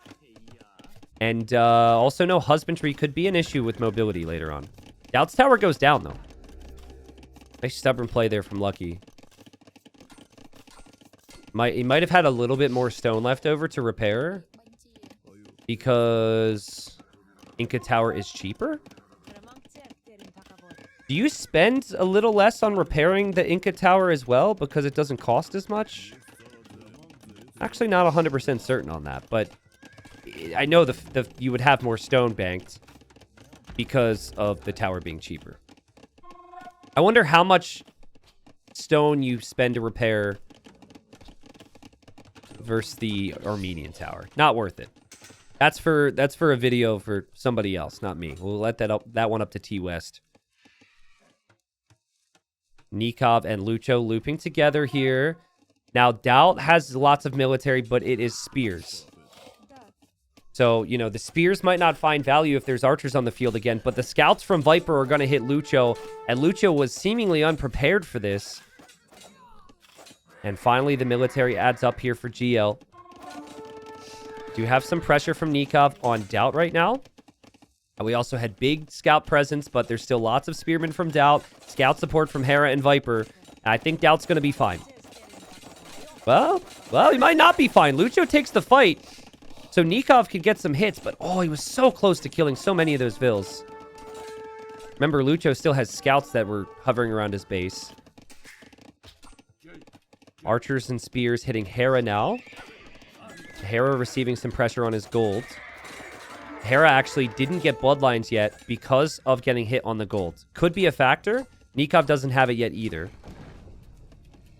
And I don't think bloodlines is in yet for anybody, actually. It's hard for me to look at everything else, but we'll see. That's going to be a dead vill for Hera. He tries to save it. And things got awkward for him. And this woodline's super exposed. It's not that far away. But they can't get over there because Viper is constantly pressuring. And Hera as well now. I think what they wanted Doubt to accomplish has worked. But I'm wondering how it goes long term here. And it's not working anymore. He's starting to lose vills. Just the spear presence has helped them gain nice positions on the scout players. It has set up Hera. It has set up Viper. Doubt could be considered an MVP even if he isn't top scorer. He delayed Red's archer production as well. So Hera didn't have as many archers to deal with. And Hera will be back on gold and Hera will be fine here. Nikov has been a little bit quiet over towards over towards Viper. But this is the dream setup for Viper Civ and for Viper himself. Relatively untouched. Super smooth economy. Viper's must have a crazy eco KD. He's been on this wood line 3 or 4 times. And I think I think Doubt just told Viper there should be scouts on the way. Viper getting the house walls down. Oh, that's crazy. It looked like there was still a hole there. Viper, no bloodlines. That is an upgrade he really should have by now. But continues to quick wall. Does have all new scouts. So he does have more HP here. It might not be easy for him to judge that, though. Bloodline's 40 seconds away. Archers on Hera again. Archers and spears, not something Hera's able to deal with. And this Dreamers team hanging around. And it does feel like now, I mean, this is a beautiful quick walls here from Lucky to keep Viper out. It does kind of feel like they'll never take the Archer player off of gold. Viper will get a clear up. That's a great clear up for him, so he'll have more army to head over towards Nikov. There's an army here from Doubt. There is Pikeman in Feudal Age. I love that. And Hera is hoping to defend himself. He doesn't have anyone else here to help. Honestly, I'd like to see Hera just build a tower on the gold. And yeah, okay, I called it. You can't have this continue to happen. If the tower's there, this is no longer a worry. And Hera is going to try and get on the hill against the spears. At this point, he's got full armor, full attack. He's got bloodlines. And Hera gets the clear up on the spearman. Red will kill a couple Doubt pikes that were left over. And Red is on the way to Castle Age. How? He's not going to have many archers. But if he gets the crossbow and no one for GL is up yet. And like Hera was a little late to gold, right? So he isn't in a position where he can click up to Castle Age just yet. Crossbow or even a TC here. Just a safe TC booming on gold is going to be so valuable for Red. And he's running for it. This is crazy. I wonder if it's been communicated and if Hera has like any clue. If you know the map, you should know that there could be units in there. But you can't get like military units in there right now unless you destroy a piece of a fortified wall, which takes time. Viper's eco is probably flying here, but Nikov's up before him. Nikov doesn't have near as many scouts as Viper. And Lucho is probably never going to go up. I think Lucho has just been told he has to go full army. And now Doubt's going to drop a tower here. Just to try and keep Red off of that wood line. You can't lose your archers here, Lucky. Especially before Castle Age. Here we go. Remember, Hera can't get light kev. It'll be interesting to see Hera around the map with just scouts. But he has clicked up. And Viper's clicked up. There goes the tower. I think Hera's just hoping to snipe these vills. These vills are going to have to reposition. That tree has 200 wood. I can't click the others. That has 500 wood. Doubt's now adding a dock, of all things. Hera's going to surround the archers. There's still no crossbow upgrade. Bodkin arrows in. But a lot of pressure from GL right now. This is giving Viper and Hera time to chill a little bit. Doubt. Well, he's got Nikov scouts to deal with. Nikov just passing underneath the TC. But Doubt's got 16 pikes. Like, he can defend himself against scouts. And then there's Viper, man. I've been really impressed with some of the things that Dreamers have tried here. But if they get a lead over one player, it's just the other players are always stepping up. Always in such a nice position. Hera's eco is great. He's got 18 scouts. Viper's got 28 scouts. About to be like F. He is off of most of his farms for now. Kind of funny. He just pulls the villagers over to goats for a second. There's the TC. I think their chance is having this up here. Their chance is actually taking the gold. That is how this team wins the game. I don't see how that helps Lucha right now because there's a lot of pikemen and towers going up on him. That's a mess. But, you know, crossbow, knight combo is something that GL does not have.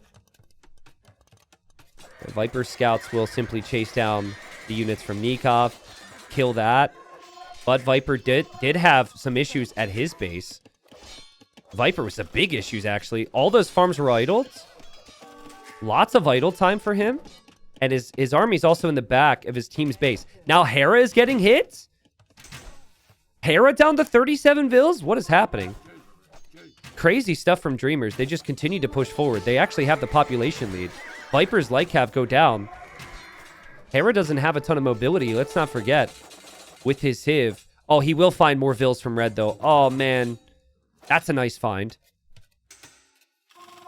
Viper just got nothing. And now he's getting raided on the backside. Guys, he sent all of his army to the back to clear up Nikov. And then he got hit by another Nikov army. And Nikov is the key now. Basically been untouched. Lucho is in big trouble. And red isn't in the best of positions either. Until he gets a bigger mass of crossbows. Oh man, Doubt's now getting hit by Nikov. I could see a score flip incoming. Nikov is flying right now. Viper still has a lot of army, but he hasn't hit anybody with it. And Doubt is forever feudal, as is Lucho. Doubt has won the engagement against Lucho, though. The Pikeman Tower play reminds me of Tato in NAC 5 Rocky Forest. Lucho is out of the game. So Nikov has to kill. And I don't know if he can kill Viper and Hera. Viper is matching Nikov's situation. And then Viper is also making Red's situation worse with the raids underneath the TC. It is 2 TCs for Red. Nikov's got access to this gold. Nikov will keep an eye on that. Now Doubt's getting hit. This is a crazy game. Both team populations have gone down by 30 over the last 3 minutes. And the GL Vil count, they're all below 40. Everyone on Gamer Legions had a tough time. Oh god, Viper's getting hit again! Viper's getting destroyed! Lucky is here with crossbows. Scouts are here from Lucho, who's like dying to Doubt still. And guys, Nikov is in the driver's seat for his team. Again, he's got like a great possibility here to win this first team. If he can get a TC on this gold and boom, while making this much army, this could be incredible. What is happening? This Dreamers team was the 7th seed. It's been a dream for them to make it to the semis. And now, in the first 3v3, they're taking it to Gamer Legion in Game 2. And they have a population lead. Lucho's in a horrible position, but at least he utilized his scouts properly. And Hera now maybe becoming some of the key to his team to try and carry a little bit. He has more knights. But Hera doesn't have a great civ for mobility right now. Hera's going to go for a ram. Do you guys think Hera knows that you can go into the tower and out if you just take control of it? Maybe he wants the ram to help with other things. But everyone else, you just take the tower and then you just hop right through. It did happen in the first series, but I think from what Ornlu said, like, the first series was the first time any team has ever done it. And so maybe he's not aware. Anyways, he will be through. The ram is still going to be helpful, but it's going to take him some time, and he is completely out of gold right now. That's huge. The fact that he can't make any gold units because of that is massive. And he's got 2 armies coming to him. He will actually, I guess, have this gold. Viper still being distracted by Lucho, who's on the way to Castle Age. Don't ask me how. At Doubt is nowhere... Well, he's actually pretty close to Castle Age, in all honesty. Oh, there's Hera's gold income. I guess I was wrong, but I don't know if Hera can fight this. The light cap from Nikov will snipe the monks. And Dreamers! Dreamers! They're gonna win this fight! Hera's gonna have nothing at home! He isn't through to the gold yet. Viper's here in support. But Hera will lose his gold miners. He has to run away. He's down to 2 knights. Nikov's flying back at home. He still hasn't been hit. I don't even think Vipers like Heather enough to kill those crossbows. Doubt is a non-factor in this game. Hera is quickly becoming a non-factor in this game. Viper now is who they have to call upon for support, but they don't have Archer play. And the GG is called. Dreamers do it. And it all comes back to, in my opinion, the knowledge of the map and taking that gold early. It was critical period of time here where Viper didn't make many knights this game because I think he had gold issues. Hera ran out of gold at this point, can't make any more. I also think that while the pikeman play was fantastic to weaken some of the other players, Lucky played like a beast on the front and got to enough crossbowmen where they really wish they had it themselves. That's awesome. Again, I covered games with Orderly the first semi, and that was the only time that we had seen teams transport their units through the fortified tower to get the gold. And I wonder if GL is aware of that or if they wish they would have done it themselves. Gold collected, Lucky, 4,500 gold. And Nikov obviously collecting a decent amount as well. Now, the big key for Nikov is he wasn't really hit this game. I never looked at Nikov's eco and saw him getting hit. He had a great KD this game. Lucky had a great KD this game. Don't ask me how. I'm also really impressed with Lucho. Like, Lucho was at 28 vills and had towers all over him.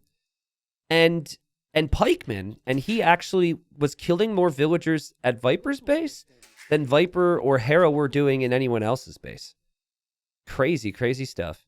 I bet you Gamer Legion will, after that game's over, they will look at the map and be like, wait a second. That's where Red's villagers were, because they were hovering around his base. They couldn't find anything. So, I love to see that. All right, folks. So, game number 3, and I expect some Vill Rush shenanigans from both teams. We've got the Gamer Legion team here towards the west, and then in the northeast, we have the Dreamers team. Now, the Goths probably chosen, so we could see some type of Vill Rush shenanigans. Loom is instant, and Loom was just queued up there for Lucky. And I think Doubt might have gone for the Lithuanians because he wants to potentially Vill Rush. They start with extra food. It's a good civ for that. Now, it's kind of interesting context. We just had a generation where Doubt generated here, like on the front, and so did Lucky. They both went to the middle with Vills and were about to encounter each other, but then one of the maps was bugged and they replayed it. So that means when they stopped, they knew the other person's plan. So I think Lucky is looking at this like, where is Doubt? And Doubt might do the same, or maybe the generation, maybe it just changes things because it's a further walking distance for both of them. But neither player going to the middle now, which is just so different than what was just happening. Now, in the teal, we have Viper playing as the Koreans. That could mean unique units for him. In fact, I would be a little surprised if he doesn't. He might go archers, but... Well, I think going archers with Koreans is really underrated right now. And now we've got another pause. So hopefully no more bugs here. But assuming there won't be a pause, Hera in the back position will be extremely safe. And if you give him time, he's dangerous with Knight Civs. And Franks is one of the best. For Argentinians, we have FedEx. Now, he's Burmese.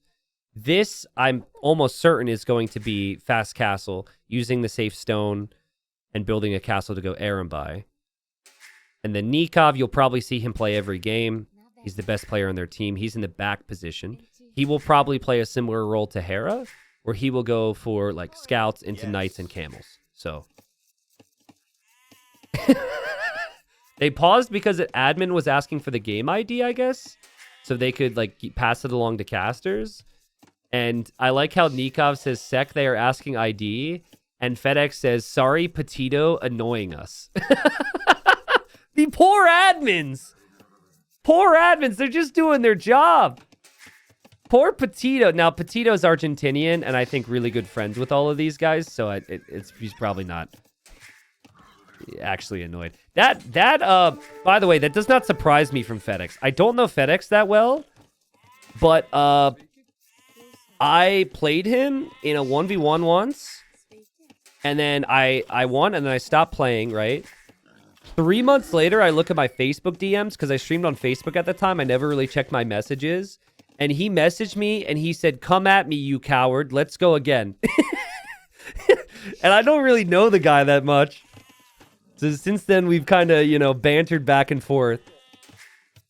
He's a good guy. He is a grandmaster in chess too, for those that don't know, which is like, I'm not a chess guy, but that's a pretty insane thing. Apparently. So you can look him up there. Okay, so here comes a Vil from Lucky. So he is going to take the stuff in the middle. Oh, so is Doubt, though. And Doubt's researching Loom. Now, Viper's Scout is here. Doubt's Scout is here. And Lucky's Scout is with the Villager on the outside, trying to get some lames done against Hera. So this is definitely an advantage for Doubt. Doubt is just going to attack the mill, which is kind of funny. And Lucky would either need scout support from his teammates, or he needs to bring more Vils. But it would be tough for me to attack Hera at the same time. And Hera brought in both his boars already, so Hera's not really going to be affected by this at all. Like, this villager back here does nothing for them. You would need to send that villager right away to get boars or get any deer. Okay, so 5 scouts here. Again, Lucky's is elsewhere. And so this is... I don't know how much food he gained from building the mill, but it wasn't much. And this villager still wandering around probably won't accomplish much. Again, I think they wanted messiness with the Goths early, and then nothing happened in the middle. So he said, okay, I'll just go around the side, I guess. And then he thought he was safe in the middle, so he didn't even plan around the Vil War anymore, and then Doubt showed up and was like, hey, how you doing? What's up? And we got to keep an eye on if Viper goes to stone at all. I think going crossbows makes a lot of sense for Viper. But war wagons are strong too.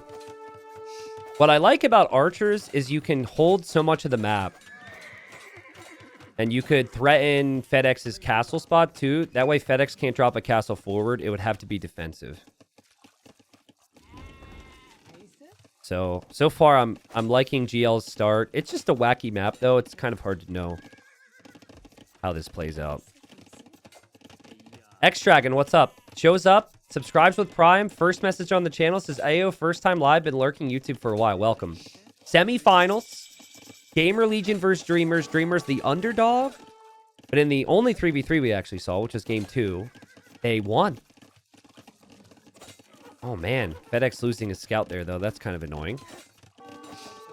And Doubt and Hera still going to work together to keep Lucky away. Lucky looks a little uncertain on what to do from here. I think that Lucky would have wanted so much more damage. Doubt has had a very clean start in comparison. Doubt is going to be in feudal already. I don't know what Doubt will do, though. He doesn't have any Vils on stone for towers. He doesn't have a barracks yet. Viper is planning to build fish traps here. And he will most likely play archers. There's the fish traps for Nikov. So yeah, you apparently can't build fish traps on the marsh. But you can build it on the little sandy edge. Which is kind of funny. And there goes the tower now for Doubt. So he's going to tower FedEx. Remember, FedEx is taking stone and gold in here. And he is trying a fast castle. He's really light on resources. So being even pushed off of berries would delay him enough. And Hera is adding scouts. So Hera's got, I guess his stable is at home. And he's just sending the scouts through Doubt's base. So tower for Doubt. I don't think he'll do much more. Scouts for Hera. And Nikov is also going for... Oh, Nikov's not doing anything. Nikov is fish trapping. That's what he's doing. So very low army here for Dreamers. Just because the only person who's really made any army would be Lucky here, and it's just a militia. He's going to make spears. He's going to make skirms. Lucky is in the annoy the other team position. And then FedEx and Nikov need time. So I always stress this because, you know, like, it's so easy to be like, oh, so-and-so made a mistake. Because you show up, you watch 30 seconds, and you look at the score. I don't think this is going to be good for Lucky. I think it's going to look bad for his score. But if he can disrupt Doubt, if he can, you know, play a role for his team, that's the most important thing. But it is rough. Got housed a few times. He seems a little rattled right now. Viper will be in Castle. And he has now gone to Stone. So it will be War Wagons for Viper. And I imagine a defensive castle for Viper would do. Could possibly try a forward castle because he has Hera in support. It is interesting to see the difference. Hera is not a fish trapper. Viper's the fish trapper. So Viper is basically as asked for the pond. And then the other side, Nikov, the scout player, which is Hera's role. Ooh, it looks like he deleted the fish trap. Because look at, that's so weird how you build them like on the sand almost. Just a feature of the map. But Nikov's got way more eco workers because of this. I think the optimal play is to have the pocket player do it. That's what Sato did earlier. But that is not a Hera strategy. It's not something, it's maybe one weakness in his game. Here comes Viper, just now getting Loom. And Doubt's Tower gives him the position. There's the castle. That will hit FedEx's TC, which is horrible for FedEx.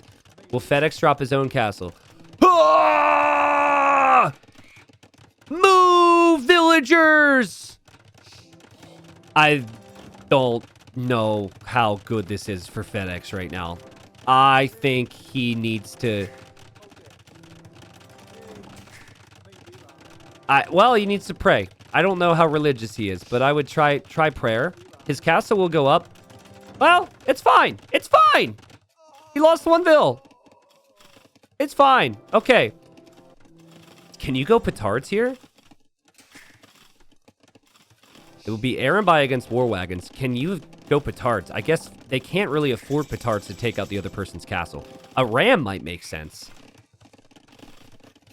Doubt is going to go monks here. Also, just a very tiny trash army from Lucky to annoy and disrupt Hera back here. Anything he can do. Anything he can do will benefit the team. So eventually the castles may actually go down here. I suppose it is slightly more likely that Viper takes down a castle. Oh no, the War Wagons are through. The War Wagons walked right through. Lucky was unlucky. He overchopped. Well, hold on. It might actually be decent for him if he can kill the War Wagon. He can't. It would have been so nice to kill the War Wagon because now Dow can just heal that up for Viper. And this is what the forward castle does, guys. Like, look at this. It's so cramped. Nikov's going to try and make units from his stables here. There's Arambai in here. I would not want to be in here. They'll know that Nikov's fish booming, and Viper even saw a couple of the fish traps. So this is, if they could take out red, they could just access Nikov easily. I guess it's kind of smart from Gamer Legion's perspective to have the monks, because the unit that would be problematic for Hera and for Viper would be camels. But if there's monks there to just convert the camels or heal up anything, you're set. I'm a little surprised that Dowd hasn't gone for a siege workshop yet. I think this villager will probably build it here in a second. They should be able to take out Red's TC here. And guys, Lucky is just... This is bad. This is bad. Hera's actually going to fight off the spears and fight off the vills. They've got Lucky surrounded. Oh, and there's the siege for Doubt. Are Arambai good enough to bring this back? I mean, here comes FedEx. He's going to try and hit Hera. Hera has already ran away for this TC. That's kind of nice. And Hera expected that, because Viper can just communicate that the units are coming that way. So great teamwork there. I don't think Lucky's making it to Castle Age. Type of 1 if you think Lucky makes it to Castle. Type of 2 if you don't think he makes it to Castle. I think... Wait, what did I say? I don't even remember the sentence I just said. I forget what 1 was and what 2 was. My bad. I just think it doesn't look good. He's going to try and buy his way up. War Wagons still do so much damage. Viper moved away from Doubt. Hera's scouts looping around. Viper moving back towards the monks. Lucky's making a run for it. Aaron buy from FedEx. Find Hera's new TC. That hurts because you don't want Hera to have any eco expansion. And as the units are over here, Hera's just going to add another TC. Now, in all fairness, Doubt is here to protect. So maybe FedEx ran away because of that. I said type of 1 if you think he makes it to Castle. Type of 2 if you think he doesn't. I'm in camp 2. He's got 8 food. That is everything out here. He has no gold, and there's rams around him. So, yeah, it just... The strategy for GL was really on point.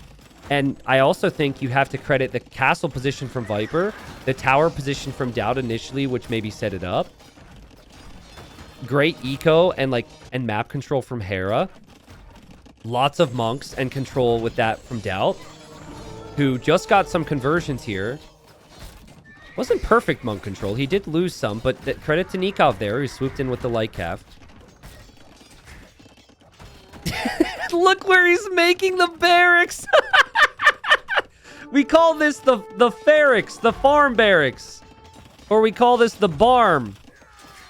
Is it Barm or is it Ferrix? I don't know. But they're not even going to complete. Viper's just sitting right underneath the TC. Here come the Rams. And I think this might be over soon. Oh, wow. Doubt paying attention back here. And Doubt may need to pay attention here. There's 20 Aaron buy for FedEx, but he can't engage over here. I think that's what they need, though. They need FedEx to bring everything here. They got to keep red in the game. It's hard, though, when he's got so many groups around. Hera free booming right now. Does lose a Vil. Loses another. Not reacting. Probably focused on his scouts or something.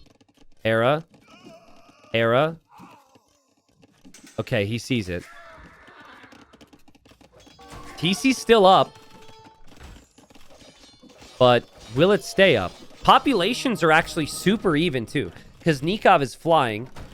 And there are a lot of Aaron buy for FedEx, like we said. Hera's basically... His job is just get as many Vils as possible. And he doesn't need to do anything else. As long as FedEx is on Hera, then Red dies. And the only way they save Red... Or the only way they save Nikov's Fish Boom is if FedEx is no longer on Hera. So Hera is just like... He's at a raise to 150 Vils. And he's microing 3 scouts. He doesn't need to do anything else. Hera is going to be in the game to kill in late game if it gets there. That's essentially the situation. Otherwise, Viper and Doubt are doing a pretty good job. Doubt just now dropping TC number 2. Could easily see his eco go to TC number 3. And they're kind of taking their foot off the gas a little bit on red. Because I think they know they've done enough damage there. If there was one thing that I could be critical of from GL, and it really isn't much, it would just be checking the outsides. Because the outside area is where red is right now. But why do that when the guy's in feudal age and you just never want to leave the front? Doubt getting some conversions with his monks. There's a lot of camels there from Nikov. Doubt should be a little careful here. You can back up to Viper's Castle Fire. And Doubt's always got more monks around. This is crazy. Whoa! Hera and Viper getting the mining upgrades at the same time. Look at that. Synchronized. Synchronized mining. It's a new thing. It'll be in the Olympics next year. Go read about it. Monks going down for Doubt. There's Rams now for FedEx. Hold on. Hold on. Hold on. Doubt's monks are a big reason why he's in this game. The Erembai from FedEx are still at a pretty high number out there, and he can make more of them. Viper can't make more war wagons, and all of a sudden, there's all this big pushback from Dreamers, and they maybe have a chance. Now, where's Viper's war wagons? Where's Doubt's monks? They're back here so Hera can boom like a madman. Hera will probably boom like a madman, but what's he going to boom into? He will probably boom into Knights. But if he booms into Knights, he could struggle against these camels that Nikov has. Nikov is now the key. This is all about him and FedEx and just fielding as much army as possible. Gamer Legion have an army problem right now. And things can turn around fast if you lack army. We saw that in the previous game. Viper's base could be pressured pretty heavily. I mean, it is being pressured pretty heavily. How can they stop this? I think Hera... Okay, Hera's just clicked up. And Doubt just lost all his monks here. I think Hera needs the army now, right? It is past the point where you should be relaxed about this. Doubt losing monks left and right because they don't know where the pressure is going to be coming from. There's so many different things to look at right now. And Hera's going to drop a castle here. Which pretty much saves Viper. Which is crazy. FedEx sees this, is running through. I don't know exactly what's happening with FedEx at the moment. I think he's looking in different areas. I think he was maybe looking over here. Nikov finding some kills. Castle for Hera goes up, saves Viper. But Viper 43 eco. Viper should be... He should basically do... Oh, God! Viper's fish boom is going down. Nikov goes just passing right through. Holy crap. What is happening, guys? Gamer Legion are like the clear favorites. Dreamers have had this crazy run, right? Where they've made it to the semifinals, and everyone, including myself, just kind of feeling like, well, this is going to be the end of their crazy run. I mean, Red is on the way to Castle Age. He might actually make it there, but there's been no army. Where is Hera's army? Hera's just now making buildings. He's going to go for tons of Halbs, so he's not going to go for Knights. Halbs are a big defensive measure, but is Doubt going to have eco anymore? Is Doubt going to have less eco? Is Viper going to have less eco than Lucky? Oh, man. Here comes the spears from Lucky, too. Lucky's on the other side. Like, how do you like this, Doubt? I really don't... I cannot fully understand what is happening. It's crazy talk how Dreamers can be so consistent. I loved how active FedEx has been all game. How active Nikov has been all game. It's very similar to the previous game where Nikov is a maniac. And guys, they're doing this thing. This Dreamers team. They're doing this thing. And this is without a lot of support from Red. It's Hera versus the world right now. Hera making Halbs. Halbs are a great unit against all of Nikov's cav. They could struggle against the Erembai from the Burmese. But if they hit the Erembai, they will kill the Erembai. Crazy stuff. Nikov's on the way to Imp. We do have Lucky going for Pikes. And I think they thought they were dead. And now there's hope all of a sudden. So they're... You know, they know Hera's gonna be on the way. Doubt was 16 eco! And all of it is in this TC, pretty much. Hold on, where are Doubt's Vills? Tell me Doubt ran with Vills. Okay, it says 14 eco. He's got 13 inside the TC. Guys, we could actually see Doubt defeated. That's not even an exaggeration. If they stayed here, they could take Doubt out of the game. We've got Lucky going for Man-at-Arms right now. I think he's going to try Longswords against Hera's Halbs. I actually really like the Halb choice from Hera. It's very slow, and obviously it's taken him time to get going here, which I think was part of the problem for the team. But Halb was a good call-out against a Camel Civ. Crazy stuff. What a tournament. What crazy games. Nikov, if he sees Halb, could go into Gebetto. I think Gebetto's his best unit if he can get castles. Might want to consider hand cannon or champion. And dude, don't go in there, Nikov. Hera almost trapped him. Hera is just trebbing the front right now. Red is adding longswords. This is crazy. How good are longswords against halbs? Are they good enough, guys, for a Castellage unit to hold? I think they're okay. I mean, Red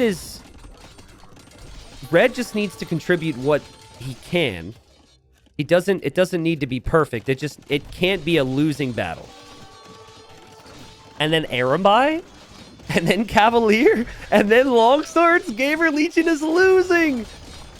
And Doubt could be defeated. The halbs are getting pushed back by the Longswords and the Arambai.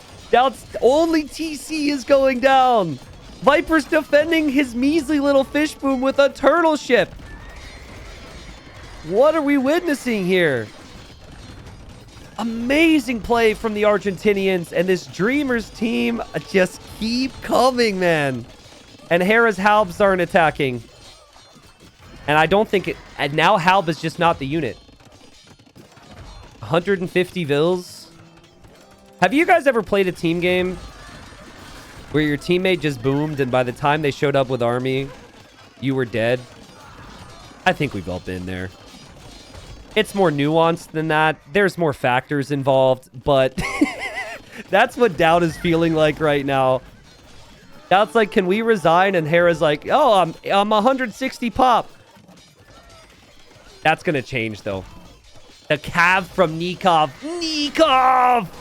Crazy player, man. The +7 attack. Hera's population is disappearing. Where is Doubt? Doubt is running. Doubt is running away. And still Arambai everywhere from FedEx. And Viper's eco isn't exactly great either. Red also, like, they have reached the point where they could actually just have Red take a deep breath and chill for once in his life, and boom. You get Goths onto 100 villagers, they could be insanely strong. But they're in tourney mode, right? And the reason they've gotten here is because of the constant pressure. So I understand where they're at and what they're thinking right now. Maybe the game goes on longer. I mean, Viper can't be killed right now. He also... he's dock blocked and stonewalled here. He's got safe economy. Hera's economy is, for the most part, protected by castles. Doubt is about to build a TC again. At 4 villagers. Viper's got war wagons. I mean, Hera's got some cav and some halbs. Yeah, it's a weird one. Because they can't really kill off Hera and kill off Viper right now. They just have him constricted. And they're idling him and everything.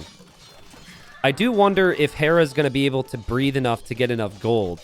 Because, like, this... Once these golds run out near his base, it's going to be tough for this team to trade and everything. And Viper is still, you know, helping Hera defend a little. And Hera's trying to help Viper now, too. And now the middle of the map, which is just crazy. The fish boom is lost. I think if there is trade right now for Dreamers, they cannot lose this game. And they should be communicating on sharing resources, right? You have two jobs. You have a job if you're Doubt, and it's either extreme, whatever you think is better for your teammates and their personalities. Job A is you shut up and you don't say anything as they fight. That's probably what I would do. Job B is your emotional support. And you say, okay, guys, we can do it. We can do it. You know, and you just try and be really kind. I don't think when you're almost defeated, your team wants to hear your advice, though, you know? No one wants to hear the defeated guy act like they know what you should do. Even though, of course, it was kind of a team collapse here. Guys, I have seen the best players. I have seen Viper, I've seen Hera, while it is very rare. If a series doesn't start the right way, if they get rattled, they are not immune to losing a series that people expect them to win, right? Now, you would expect that still It's not panic time yet. But I'm so impressed with this Dreamers team and how they perform. Remember Lucky? Remember Lucky's position? Like, what in the world, dude? Crazy. Still only a 60 population lead for them. Hera's got crazy Hal production. Hera's got Cavalier getting some raids in, finding some kills on Nikov.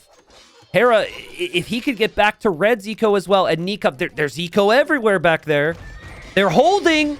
They're holding, Gamer Legion. Man, I've been thinking this for so long, and it's such a key thing. Hera needs to give Viper res for Imp. Viper's War Wagons are in Castle Age. If they can get Viper Imp, they can still do this. Resources need to be shared, and I think Nikov is going to do that with his team here. Seems like that's the plan. Doubt is rebooming. We'll do the occasional Doubt update, but for obvious reasons, I don't think we can continue to focus on him. Remember, Red doesn't have the craziest eco. It's not like he has 100 vills himself, so it's incredibly fragile. The population is over 300 for the Gamer Legion team now. The scenes here, crazy. So I think Nikov, after getting coinage and banking, is going to start to send res to either Lucky or FedEx to get them to Imp. Hera's got 1,000 food with 90 farms. He's 200 pop. I think Viper needs that food. That's what Viper's missing right now, is the food. But then again, maybe Hera feels like he needs to spend it all on army all the time, which is also understandable. Look at Lucky repair his teammates' bombard cannons. Hera doesn't have the army here anymore. He's still trying to raid and do all these things out here. It will do damage. Just 1 or 2 units could do so much damage. And then Nikov can't send more units forward. Viper can still not click Imp. Hera's getting Paladin. But does Paladin solve the problem against Camel? Oh, I don't know. But it's maybe their only hope. Maybe their only hope. It would take Viper a long time to get to the Imperial Age. But Hera's Paladin? That could be in a minute. And if they lose the middle... Oh, sorry, misclick. If they lose the middle, they're probably dead. As that opens up right into all of Hera's farming eco. So I can understand it the more I think about it. Nikov's going to have Farimba camels, though. Lucky's lost a lot to Hera. But there's still those 3 Dreamer players in the middle. Lucky receives Imp resources from Nikov. And so he can click up to Imp. They would want Halb probably from the Goth player. If they had Halb right now, it's GG. If they get him there without taking significant losses, it is probably GG. I'd love to see the raids from Hera. He's really tried on both sides, but Nikov is wise to it now. And there's Paladin. That's crazy, dude. That's crazy. Also, Red hasn't clicked Imp yet. Or maybe he did behind the wheelbarrow upgrade or something. Okay, there it is. Can Hera do it? Can Hera and Viper do this thing? Can they push this back? The longswords stand no chance. Nikov's camels need to get here soon. Remember, he's got a lot of army on the right. It's all coming to the middle now. They're all converging. Nikov's backing away. The Arambai are important for FedEx. He shouldn't lose them. Hera is producing Halb as well as producing Paladin. So it is a combo. But it's still Pikeman, Camel, and Arambai from the Dreamers. Still only a population difference of 50, by the way. And Doubt is rebooming back into the game. You just wait. You can't almost defeat Doubt twice in a game. He's on his way back. But guys, the push, in my mind, was right there for Gamer Legion. If they had any chance, that was the fight. And if that doesn't do it, and Lucky's going to be an Imp with Halb, with Goth soon, this game is over. And I still don't even fully understand it. It was like it all happened at once. Like, Doubt's monks all died at once. Viper's wagons were out of position. And then I guess Hera had no army at that time. it definitely felt like a position that... It felt to me like a position that Gamer Legion felt they had it. I felt like they had it. And that it was just inevitable. And then, before you know it, all the army, from all three of the Dreamers, actually pushed this back. This would be crazy. There's Imp. Do they call it right now? Do they wait for the Haub to actually be shown? Do they realize how bad this is? I mean, Viper's up. But it's at the same time. Hera's now getting coinage, now getting banking to share res. But it could be too little too late. Viper's not going to have many castles to produce these wagons. He's going to have 2. And he only has 21 wagons. Hera will try and raid. FedEx has some TCs out here. And Nikov will probably answer the call with some camels. And Halb Arambai is probably enough in the middle now. And Nikov's raid's there. Not doing much. Hera. Man, what a player Nikov is, dude. Like, Nikov has tracked almost every raid from Hera. He's tracking this. He's also still advancing with bombard cannons. To control bombard cannons, you really have to babysit those guys. It's so easy to just have them out of position. He's also slung both of his teammates super early, which I think could have maybe changed things for Gamer Legion if the same thing would have happened. 70 population lead for Dreamers. I think you do want Red to have his own economy, and Red's getting there, though. Like, you want Red to have 100 Vils. You want FedEx to have 100 Vils.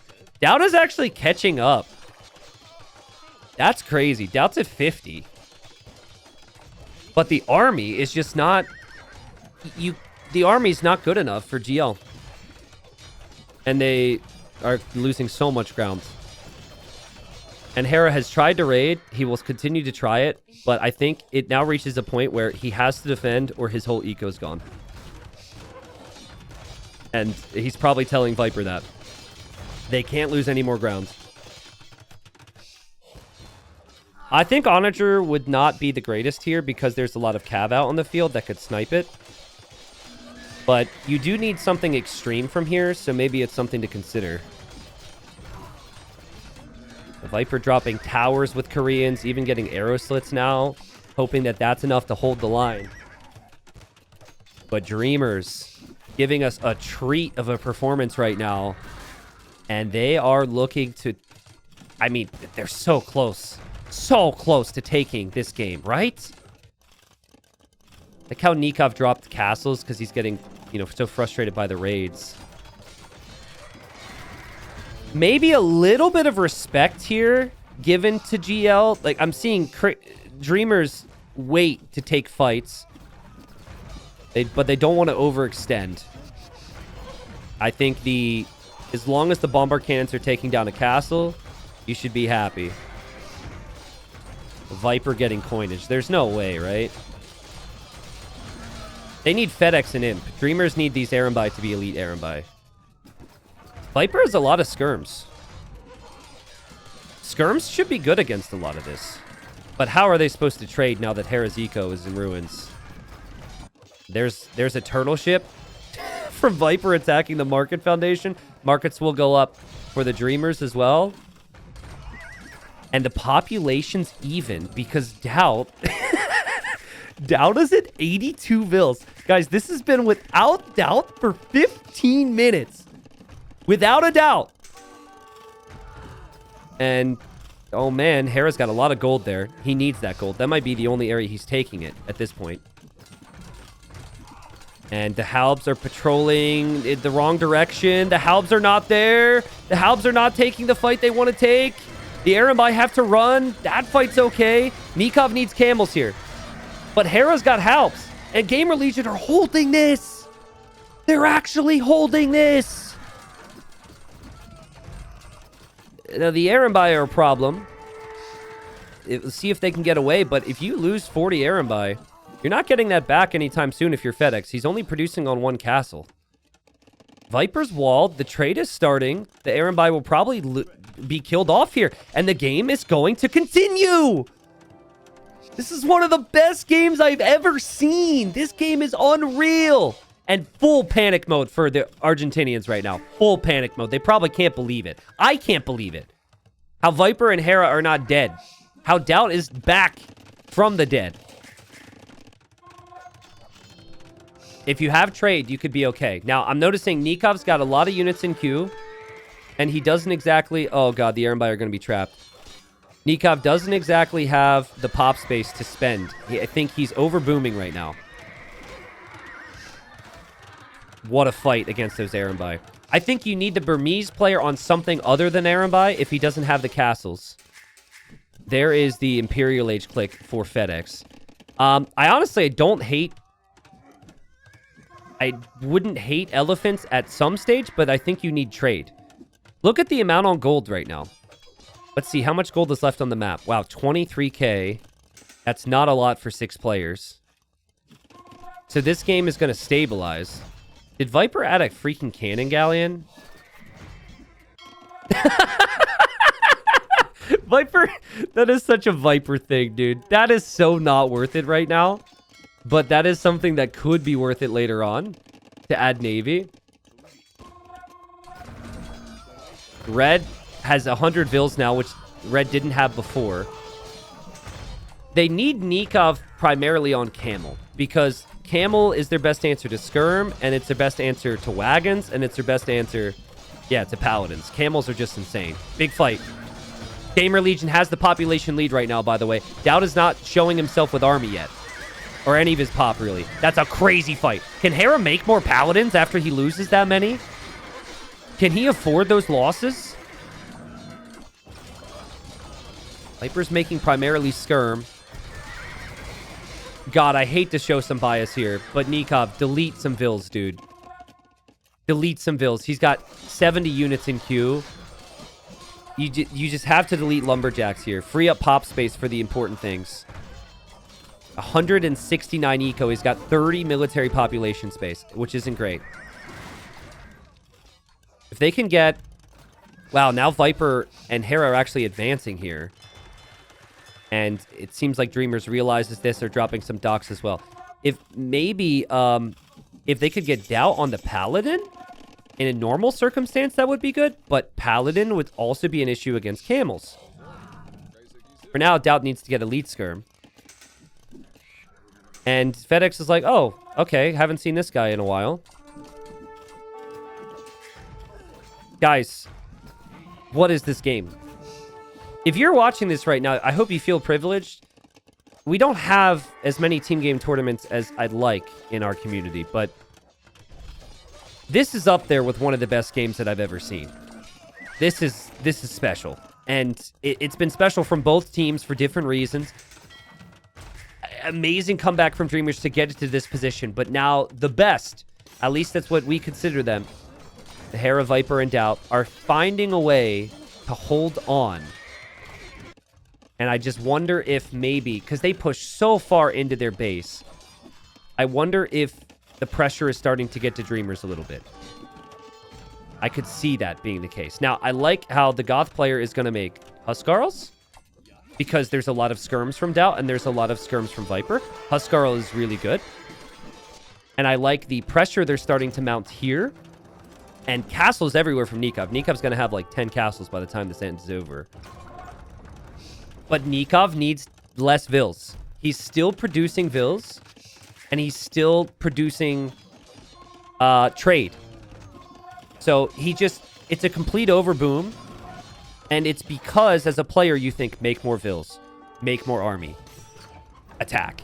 Make more Vils. Make more army. Control. And you need to settle your mind in these moments. That's really just the key. If Nikov does that, their team goes up 50 army, and they can push back a lot of this position. But right now, it's worrying, right? Viper's going to get access to some of this gold. Viper's going to get access to some of this stone. And the trade is better for GL. And they can then toss away gold units and be okay. It would be such a shame if Dreamers lose this. It might even be so heartbreaking that it affects the next game. They need this game. You don't get this close to beating Gamer Legion and, you know, live to tell the tale. Well, hold on. But it's just not every day you get here, is what I am trying to get at. Oh, Nikov 170 eco. Here come Huskarls, though. Are these elite? They're not elite Huskarls. Red has 6 on golds. Nikov is 39, and then FedEx is 11. It is 22, 34, and 36 for Doubt, Hera, and Viper. So they have the better economy. And Nikov just deleted a bunch of vills. And now the floodgates are going to open. That actually helps him so much because he's going to get all of his trade that has been in Q2. Nikov just deleted all of his vills. So it's still, you know, he still only deleted 20 vills. He still really would want to be at around 100, I'd say, with that economy. Like, deleting... It might seem extreme to go down to just 10 lumberjacks, but I'd go down to at least 20. But that's an improvement. You assess your eco from there, and you figure it out. Lucky's adding trade. Nikov and team pushing back these towers slowly and pushing into Hera's base slowly. But it's not gonna end anytime soon! Like how Viper asked for stone, and Hera sent 83 stone. That's all Hera had, but it's like... It's just so little. Like, well, thanks, bro. I can't even build a TC with that. Stacking castles in the trade is massive. And oh, Hera with the gates! And the camels are going to run along. But, I mean, Hera's chasing that, and they're making progress on the front. Doubt is 70 skirms, guys. What do Lithuanians make here? Oh, Doubt wasn't even an imp! I didn't actually know Doubt wasn't an imp. Okay, so I guess you just make upgrades on your skirms first. And then... I think all they do, honestly, is they just hope to outlast the opponent's gold income and hope to have better trade. And then maybe super late have Doubt go for... You have Doubt go for paladins.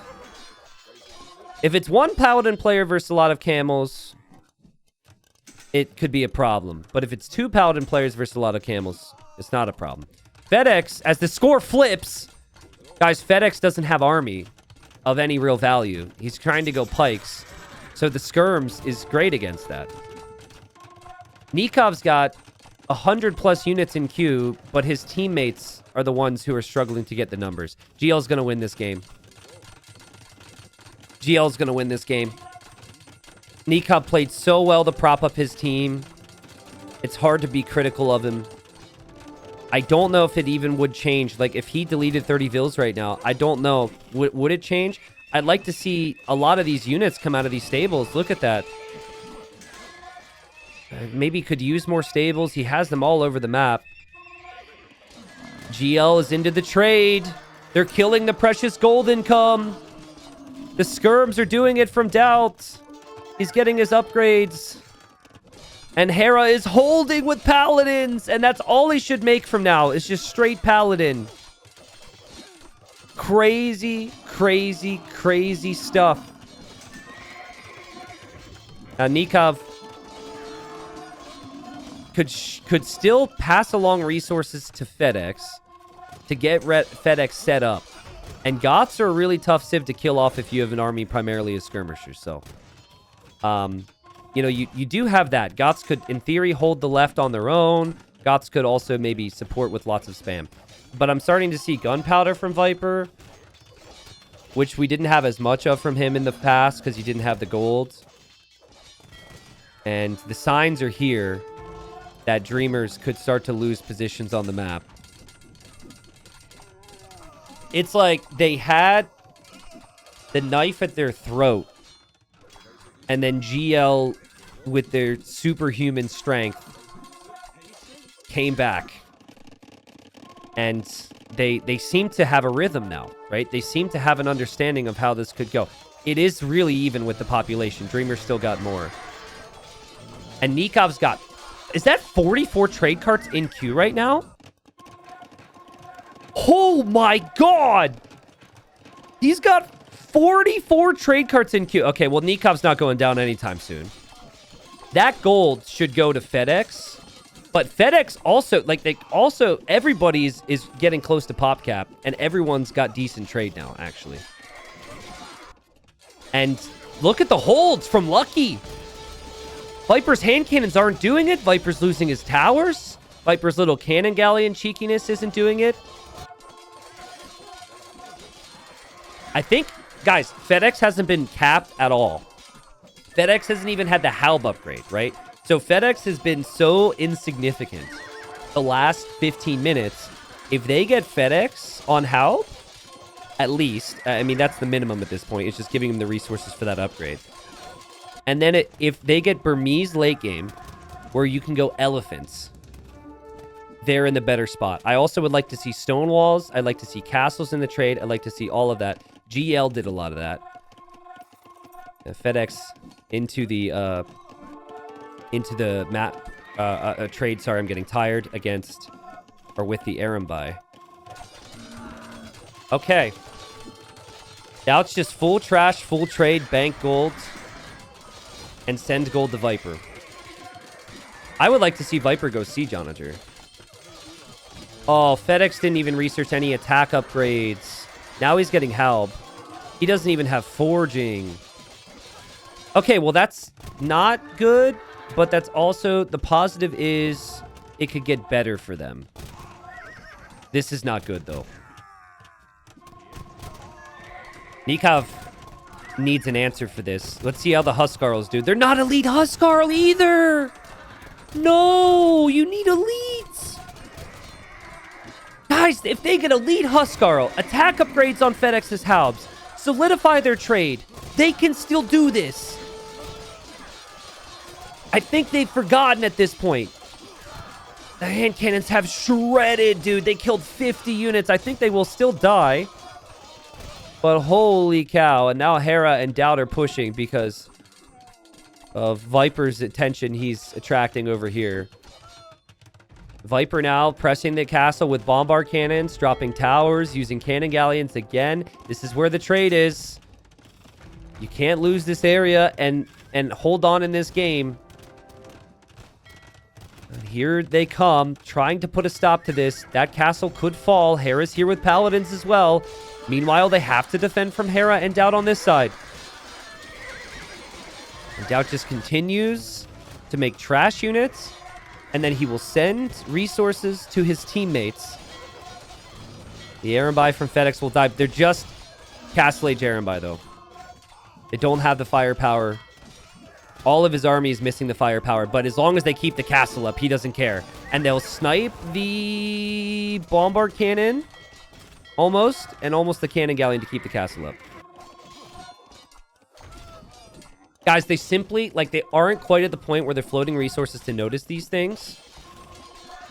But, what's possible is if Nikov unqueues 20 trade cards and just sends that gold to his teammates to get techs, this game becomes different. I didn't know they weren't fighting with Elite Huskar.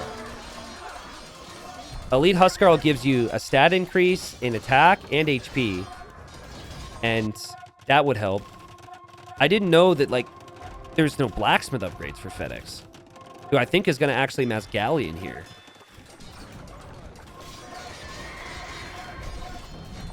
The ratios of populations.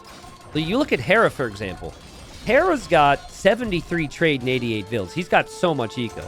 But the units he's making is more population efficient. It's the highest HP unit we've seen this game. I guess except the Treb. Or a Ram. So it works out then. I think if you're making light cav at all and you've got full trade, that's probably not ideal. And GL are slowly grinding these players down. What a game. Doubt was dead. What was Doubt's Vil count again? Was it 4? That's not even an exaggeration. I think it was 4. He was almost defeated. If they would have caught him, he could have been defeated. which would have probably ended the game because Dowd is doing a really big... He's playing a really important role now. Hera's mixing in Scorpions, which I like a lot against what's up against him right now. And Dreamers is just losing momentum everywhere you look. They're scrambling for ideas. The idea of Navy's nice, but against this many Korean towers with 13 range, I don't even know if you can use it.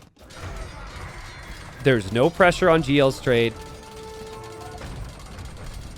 Anytime a resource is needed, they pass it along. And everyone's fully maxed out on techs, which is still not the story for poor Dreamers.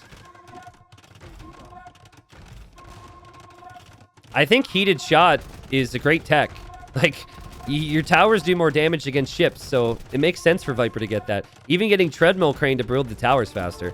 And what you should really do is use any excess gold you have to just buy stone for more towers. It's huge. You should do the same with castles, really. Yeah, guys, they're trying to have FedEx go Navy on both sides. I don't know if it's going to work. It just seems so tricky right now for them.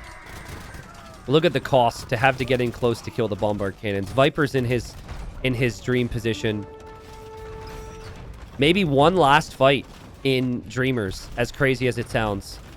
Because if they lose this hill, it's all wide open back here. It's still pretty far away, though. We got elite turtle ship for Viper. Talk about bang for your buck. Viper's gonna have turtles now. That's what he wanted to do that a long time ago. I really think Siege Onager for Koreans could have come in a long time ago, too. Viper is so close to the trade, and he's doing it all alone.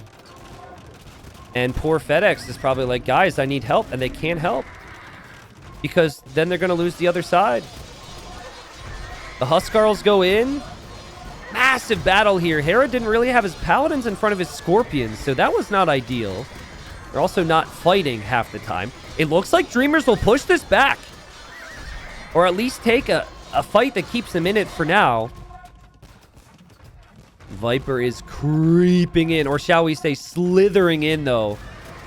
And these elite turtle ships, the hand cannons and the towers with the bombard cannons. These towers have 41 kills, by the way, are in the trade now.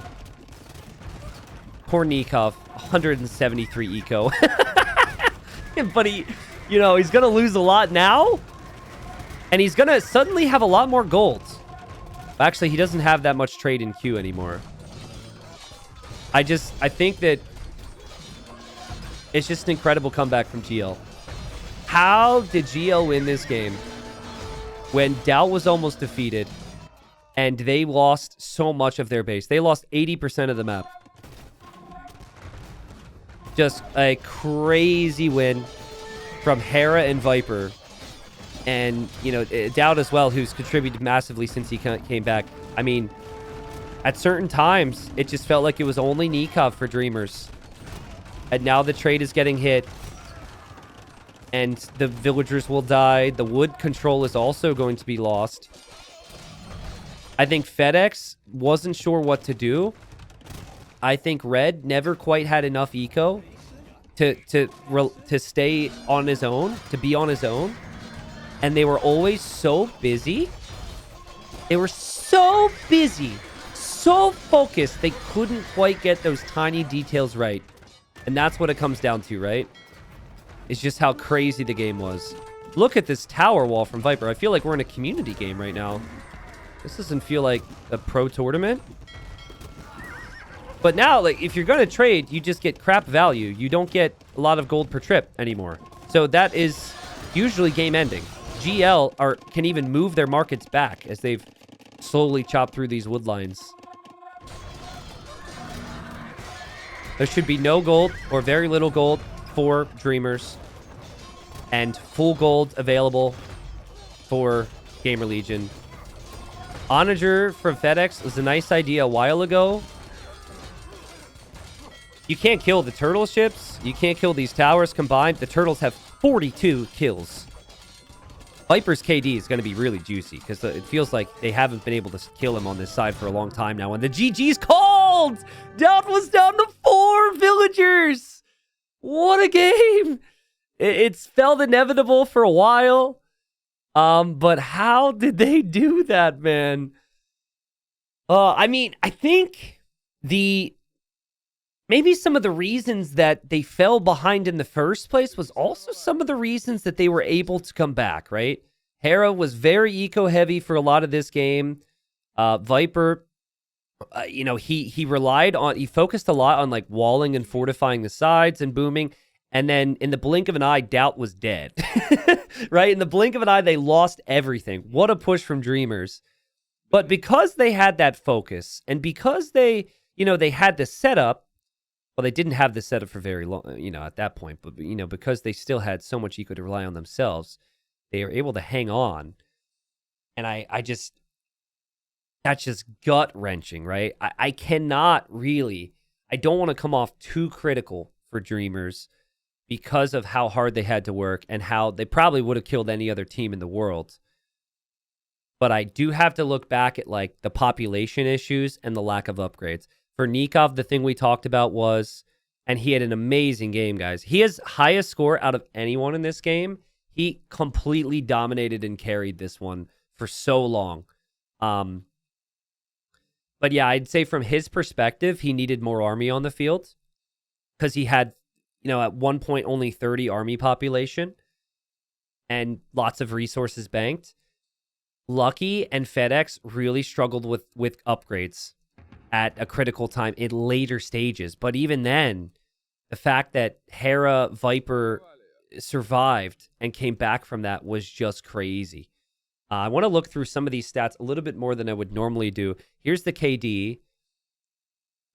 Can we go, where's villager population? So there's other things on here. Here is economic population. Doubt at the 41-minute mark was at 4 economy. But you can even look there and see the issue. It was Nikov. Nikov was like 2 parts of the team, right? And then Lucky and FedEx were both 0.5. And then you had Viper as 1 part of the team and Hera as 1 part of the team, and Doubt was at 0. So, like, I guess the total team populations were kind of similar-ish at that point, but then he just didn't have anything to do, and he came back. Oh, man. Actually, would love to see the Eco KD as well. That's a special one. So there's the total amount of villagers in the game for Hera, 303, because he lost a lot. For FedEx, it was 250. Nikov, 231. Doubt, 224. I would love to see the Eco KD. Hera's raids, I didn't think they were going to accomplish enough at the time, but his little chip damage on the sides when they were trying to hold was really important. Let's look at the Eco KD. Yeah, so Hera killed 225 vills, lost 171. He spent 166,000 resources this game, lost 115K. Nikov killed 269 eco. He lost 136. He killed 186K resources. And I guess lost 130K. Nikov had a masterful game. But I think maybe they needed to lead Huskarl. They certainly needed Halb way earlier with upgrades. FedEx needed to somehow have Stone for more Arambai. And he needed trade to maybe get into elephants. There was just big question marks on what to make. They were not able to survive on their own without the full sling from Nikov anymore. Actually, I wanted to double check that too.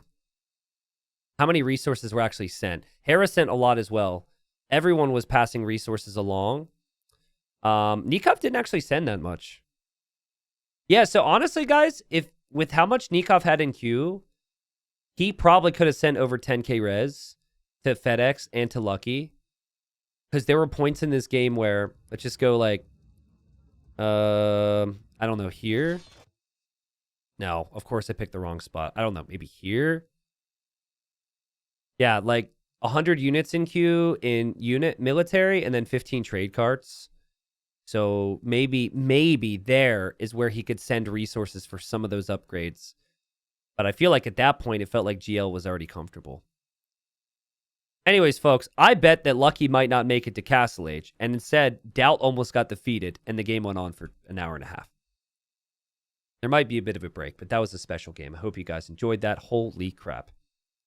So let's see this happen again. Oh, they actually switched sides here. And this is game number 4. Now, this is a restart. And again, the main thing on this map is the town centers. You have this building which acts as a town center, which everyone will have to use and can be easily destroyed. And then you also have villagers and the potential to build a real town center. Last time, Doubt and Nikov accidentally built TCs right on top of each other. Oh my god! That's in range, isn't it? Oh my god. I think that is maybe in range. And oh, the admins are saying it's happening again! Oh my god. Why did this not happen any other series? It's just unlucky. FedEx says, again, TC's touching. And Nikov says, I think Doubt is in my range. So they're going to replay this again. Alrighty. Having a great time here, guys. I can't wait to use the intro again and explain how there's 2 TCs on the map. It's the worst when there's a restart multiple times and I try and do my, casual friendly intro. And then everyone here already knows because we've already been through it 16,000 times. All right, can we place a bet, and if it happens again, that would be something else. That would be interesting. Let's see. 2 times is funny. 3 times they may look around a little bit more, but they want the TC up right away.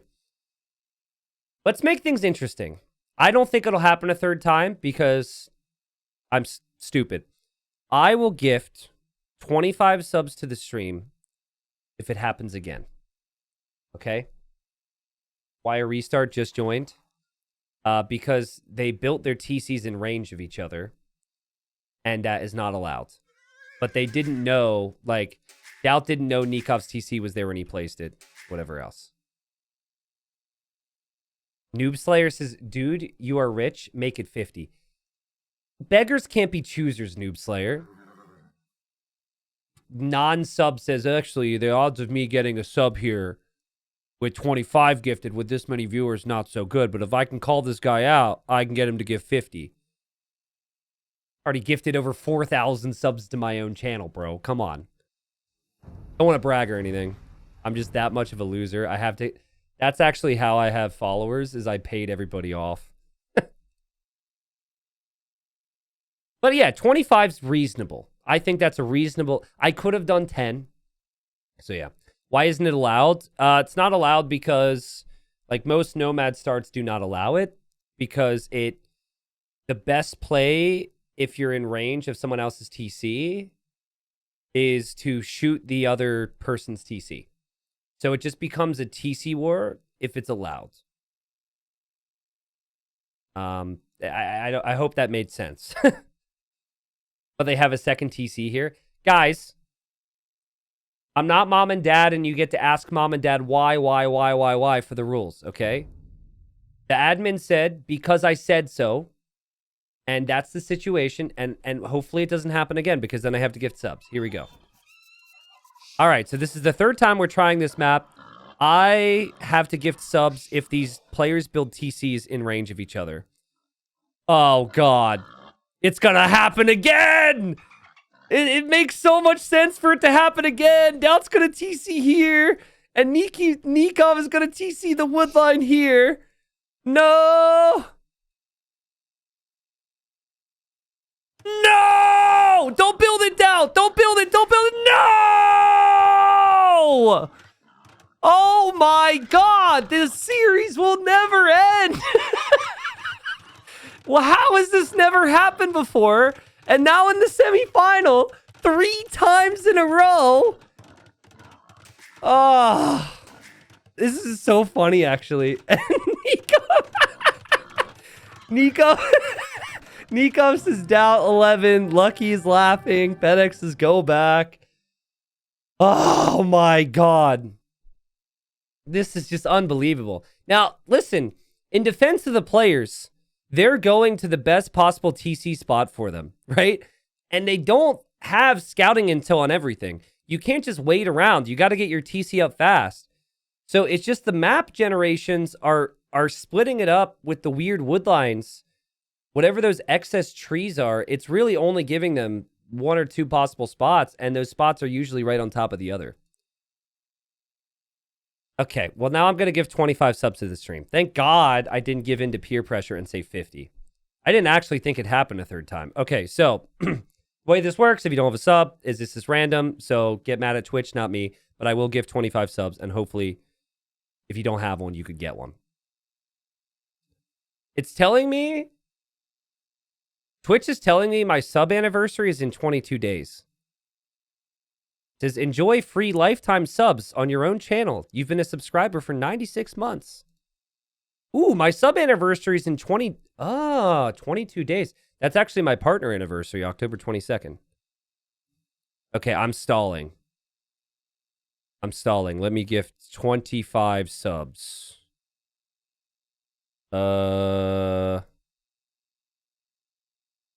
25.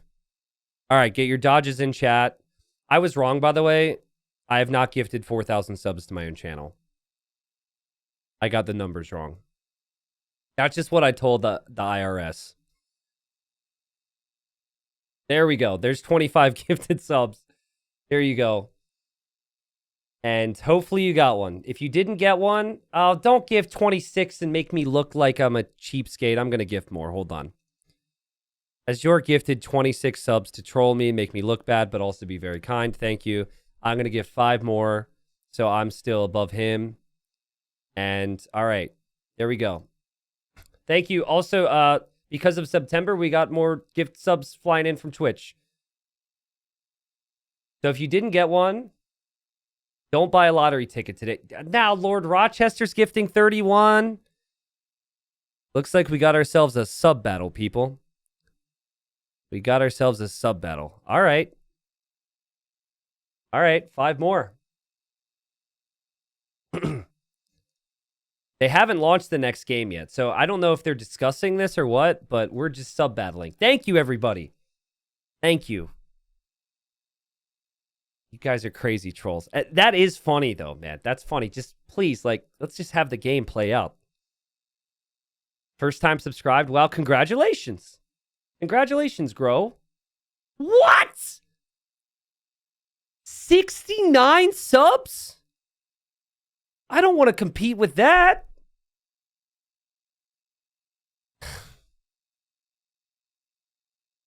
That's a much bigger number. Okay, how much did I give so far? We did 25 plus 5 plus 5. Okay, 35. If I do another 35, I'm at 70. What do you think, chat? Thank you.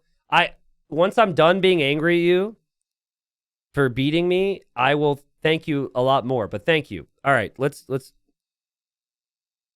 I think it's reasonable. Go to 100 just to be sure. Where's the guy who said 50 subs originally? Because he is really laughing right now.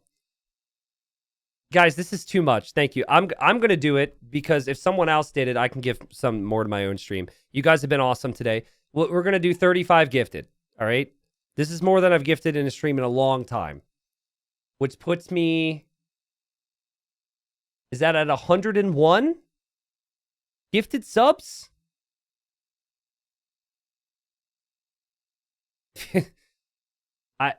I'm not seeing myself on the leaderboard. That's not cool. How's the gift sub thing work? I never got a sub that way. People who receive subs are the most attractive. They do a scan of your face and they look at your attractiveness. So Twitch is calling you ugly. No, I'm kidding. I don't think I beat Lord Rochester. How many subs did I gift? It's just a random algorithm. I'm just joking. What is your lifetime gifted subs to the channel? 2,900? 2,900. I think we're good. Thank you, everybody. Seriously, thank you. BG Moro, thank you for the 8 months. If you didn't get a gifted sub, I can only apologize. Okay? Please. No more TC drops here. Why did they restart the game? Can someone explain? Because they TC dropped each other, and that's not allowed. All right. Type a 1 in chat if you actually want to see this game play out. And type a 2 in chat if you kind of want to see how many times in a row we could see a TC drop. Oh, man. I know there's some sickos out there. All right, so for the 4th time, we play this map, and we hope players don't TC drop each other. And finally, the players don't build TCs in range of each other. And we got another pause. What happened? What happened? What went wrong? What happened this time? Okay, let's just hope that it's a hotkey issue or something. I'm going to assume everything's good. Remember, the players have the town centers, the town center huts. We call them the town hut. The town hut can also produce villagers as well as your new TC that you will be building. We have Hera moving to the north right now as the Mongols. We have Doubt moving to the north as the Berbers. Now, Hera's not going to have a lot of space. And hold on a second. Hold on a second. FedEx said, Hera, you can't do that. It's in the rules. What did Hera do? Was Hera... What was Hera doing? Something with the dock? Oh, he walled in FedEx's Ville. That is in the rules. Before TCs are up, you can't do that. And then Hera said, okay, I will delete. FedEx says, okay, 14. And they finally continue on. Okay. So, it's kind of interesting because we talked about the importance of the TC positions. And obviously the game is going to play out here. But look at how many more boars Nikov and Lucky get.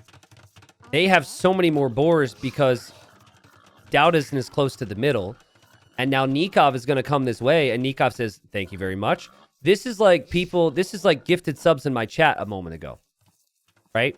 Just boars flying into the TC here for Nikov. Just like subs to the channel. So he's Mongols. Oh, this is dangerous. I could see villagers go down. Oh, God.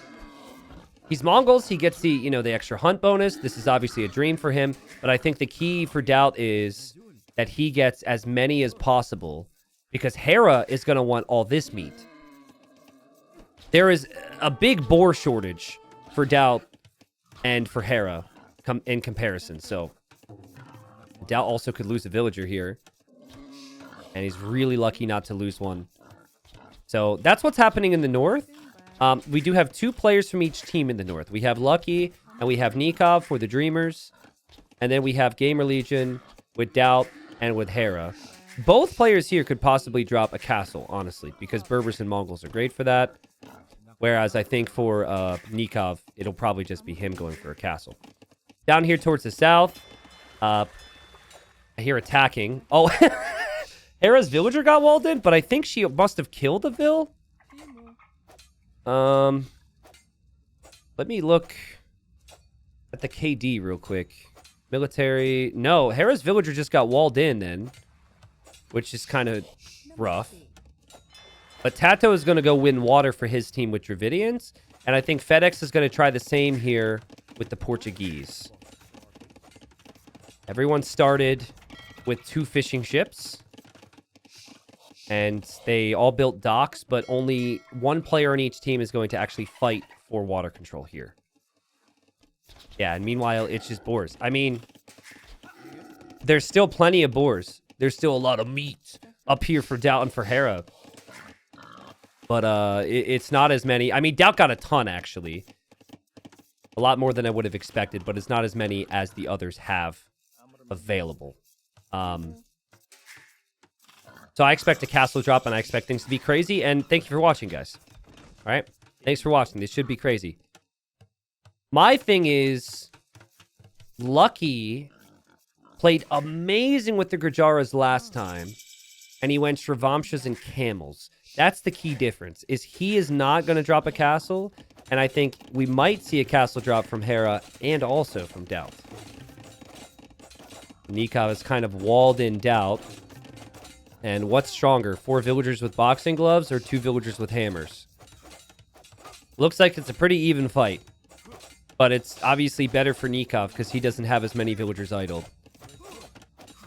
And Doubt can't access his stone, actually. Like, with the way this wall is up, he can't access his stone at all. He can walk this way for stone, but still. I don't know why Doubt is doing that. Hera is going for scouts.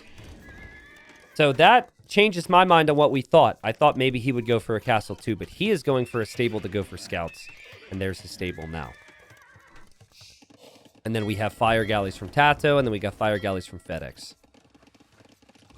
It's been a long freaking series, man. Don't know exactly how long because I've been recording the entire stream today. Normally I split it up. But it's been rough. I mean not rough, but like, it's got to be tough for the players, I guess is where my mind was at. Doubt continues to recreate the let me in meme. And he continues to be boxed out. But I think Nikov, he might just be assuming here that, like, Doubt isn't taking stone. Oh, no, he sees the stone. Okay. They might be wondering what Hera is up to, because Hera's been in feud late for a while, but they should expect scouts from Hera. Someone says the TC rule makes one team have to start at a disadvantage. That's not true, because I've seen countless games where that hasn't really looked to be the case, but I can understand why you think here that's the case. If Doubt TC'd here, like where the houses are, it's completely fine. But here, there's definitely more boar area for Nikov and for Lucky. You got to remember, you're not relying on boars forever, though. So eventually you do need other things. And so far, Tato seems to be doing a better job than FedEx with the water control. But it is close. A demo there from FedEx. Hoping to land on the galleys. But Tato is going to snipe that demo down before it does too much damage. So now FedEx is docked down here. And so did Tato. And FedEx is now being scout rushed by Hera, which I think in some ways you kind of have to expect, but they didn't exactly know that. And Hera gets some beautiful little snipes there, killing multiple vills. There will be support from Lucky, though, who's making camels. He'll be in Castle Age soon. These are camel scouts for now, but Gerjaras can make them in feudal. That's a nice little touch. And then in the north, Doubt continues to fight for free space because he doesn't want to be castle dropped. Nikov may actually, if given the opportunity, delete both these houses and palisades and drop the castle there because he wants it in range of Doubt's TC. I'm disappointed that there's no one saying Camel Scout hype right now. That's cool, man. That's really cool. Against the Scout Rush, seeing Camel Scouts, you don't see every day. Only Civ that can make the Camel Scouts before Castle Age, and then they become regular camels. I guess camels aren't the most exciting. That's fair. Tato has more Navy than FedEx. I remember last time FedEx played this map, he lost water, but he just hung around. He continued to be stubborn. He even has a fishing ship collected with his Navy here. It's been a long series. He's probably tired. But he's not going to give Tato a free fish boom, which is the key. Pay attention to Nikov. He's got a lot of vills on stone. I really think if Doubt leaves this house, that Nikov will delete the house and things will get crazy. Ooh, Hera's here now, actually, with scouts. And Nikov, I think, is telling Lucky right now to come deny this stone from Doubt. That way Doubt can't build a castle. Okay, he places it there. That's a good castle. It's not as bad as it could be for Doubt, though, because it doesn't hit Doubt's TC. And the camels are now hitting Doubt, and Doubt is going to lose his stone miners. That is bad for Doubt. But it's okay. He was down to 4 villagers in the previous game. He's got 49 now. That was maybe a low blow, but I couldn't help myself. That is not good to his quest of getting a castle. But I guess he's got stone elsewhere. There's a lot to manage on this map. The Hera scouts still around. Looks like they've done some damage to FedEx. Looks like they're still running around doing some damage to Nikov. Hera's had a great game. This is exactly the type of game you would want Hera to have, is damaging multiple players. And then Tato, you want to have full water control, which he does. Doubt is not in the best of positions. But he will be making camel archers. He is out of boars, though. Nikov still has a couple boars to work with. Second TC for him. And then galleys from FedEx coming this way just to kill some of Doubt's leftover fish. Kind of interesting how the water control can go through the middle, too. Tato is going to be Castle Age way faster than FedEx, I think. He's got great farming setup. So does FedEx. But I've just been seeing other things, too. Tato with some food over here. Camel Scouts now from Lucky. And FedEx is actually slinging Lucky resources. So FedEx is going to stay feudal maybe forever here. Lucky is kind of the key for the team. Lucky and Nikov. Guys, saying this game has been decided by the TC positions when there's a 20 population lead for Gamer Legion is a little bit of a stretch. A little bit of a stretch. So let's see how this game plays out, all right? Doubt's Camel Archers. I mean, Doubt is not in a great spot. And I think, but, you know, Lucky and Nikov are in a good position themselves to maybe compete against Doubt. But there should be Hera coming into the game. He should have a really nice economy. And then there will be Tato with some water control. Now, what's nice about Portuguese is you don't necessarily, excuse me, you don't necessarily need to have Castle Age for their ships to feel strong, because you get the extra HP. So I think Tato is expecting FedEx to give up on water, and that is not what he's doing. FedEx has one job: fight Tato on water and send resources to Lucky. Nikov's description of Lucky, I was talking to him about his team, and I was, you know, giving them credit, and he said Lucky is the god, turned 24 the other day, has a full-time job, he studies and goes to school and has a girlfriend. He barely plays Age of Empires 2, and he's still a beast. And that's what we're seeing here. And he's receiving Sling, and man, is he good. It also explains why I never see him play 1v1 tournaments. He's also not very active on the ladder much. And Tato, surrounding FedEx right now, is doing a great job. I think FedEx will have big problems, might need to relocate his woodline, but looking pretty good for Lucky and Nikov, at least. Doubt's position's good, too. This TC was important for him. Eventually, the Camel Archers are going to feel much better than the Mangadai. And I think we've arrived at a situation where FedEx is not really a massive factor in the game, and that's a problem.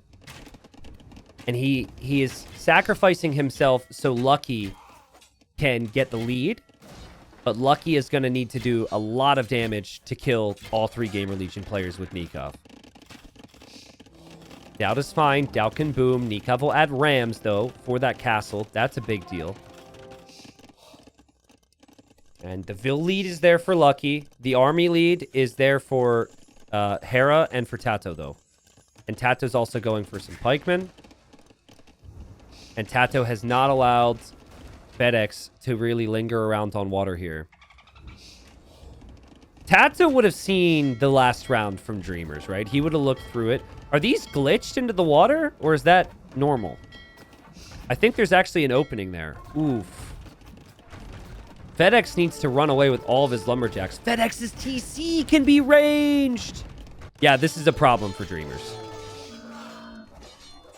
I think, like, I'm not seeing enough from Nikov, except for the rams. And he is actually learning from the last time we saw him do this. And he's going in with with multiple rams. Maybe it wasn't him.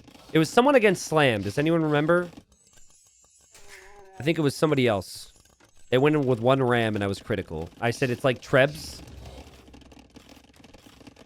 But yeah, they need to kill Doubt or like significantly damage Doubt to have a chance here. Because Tato is flying.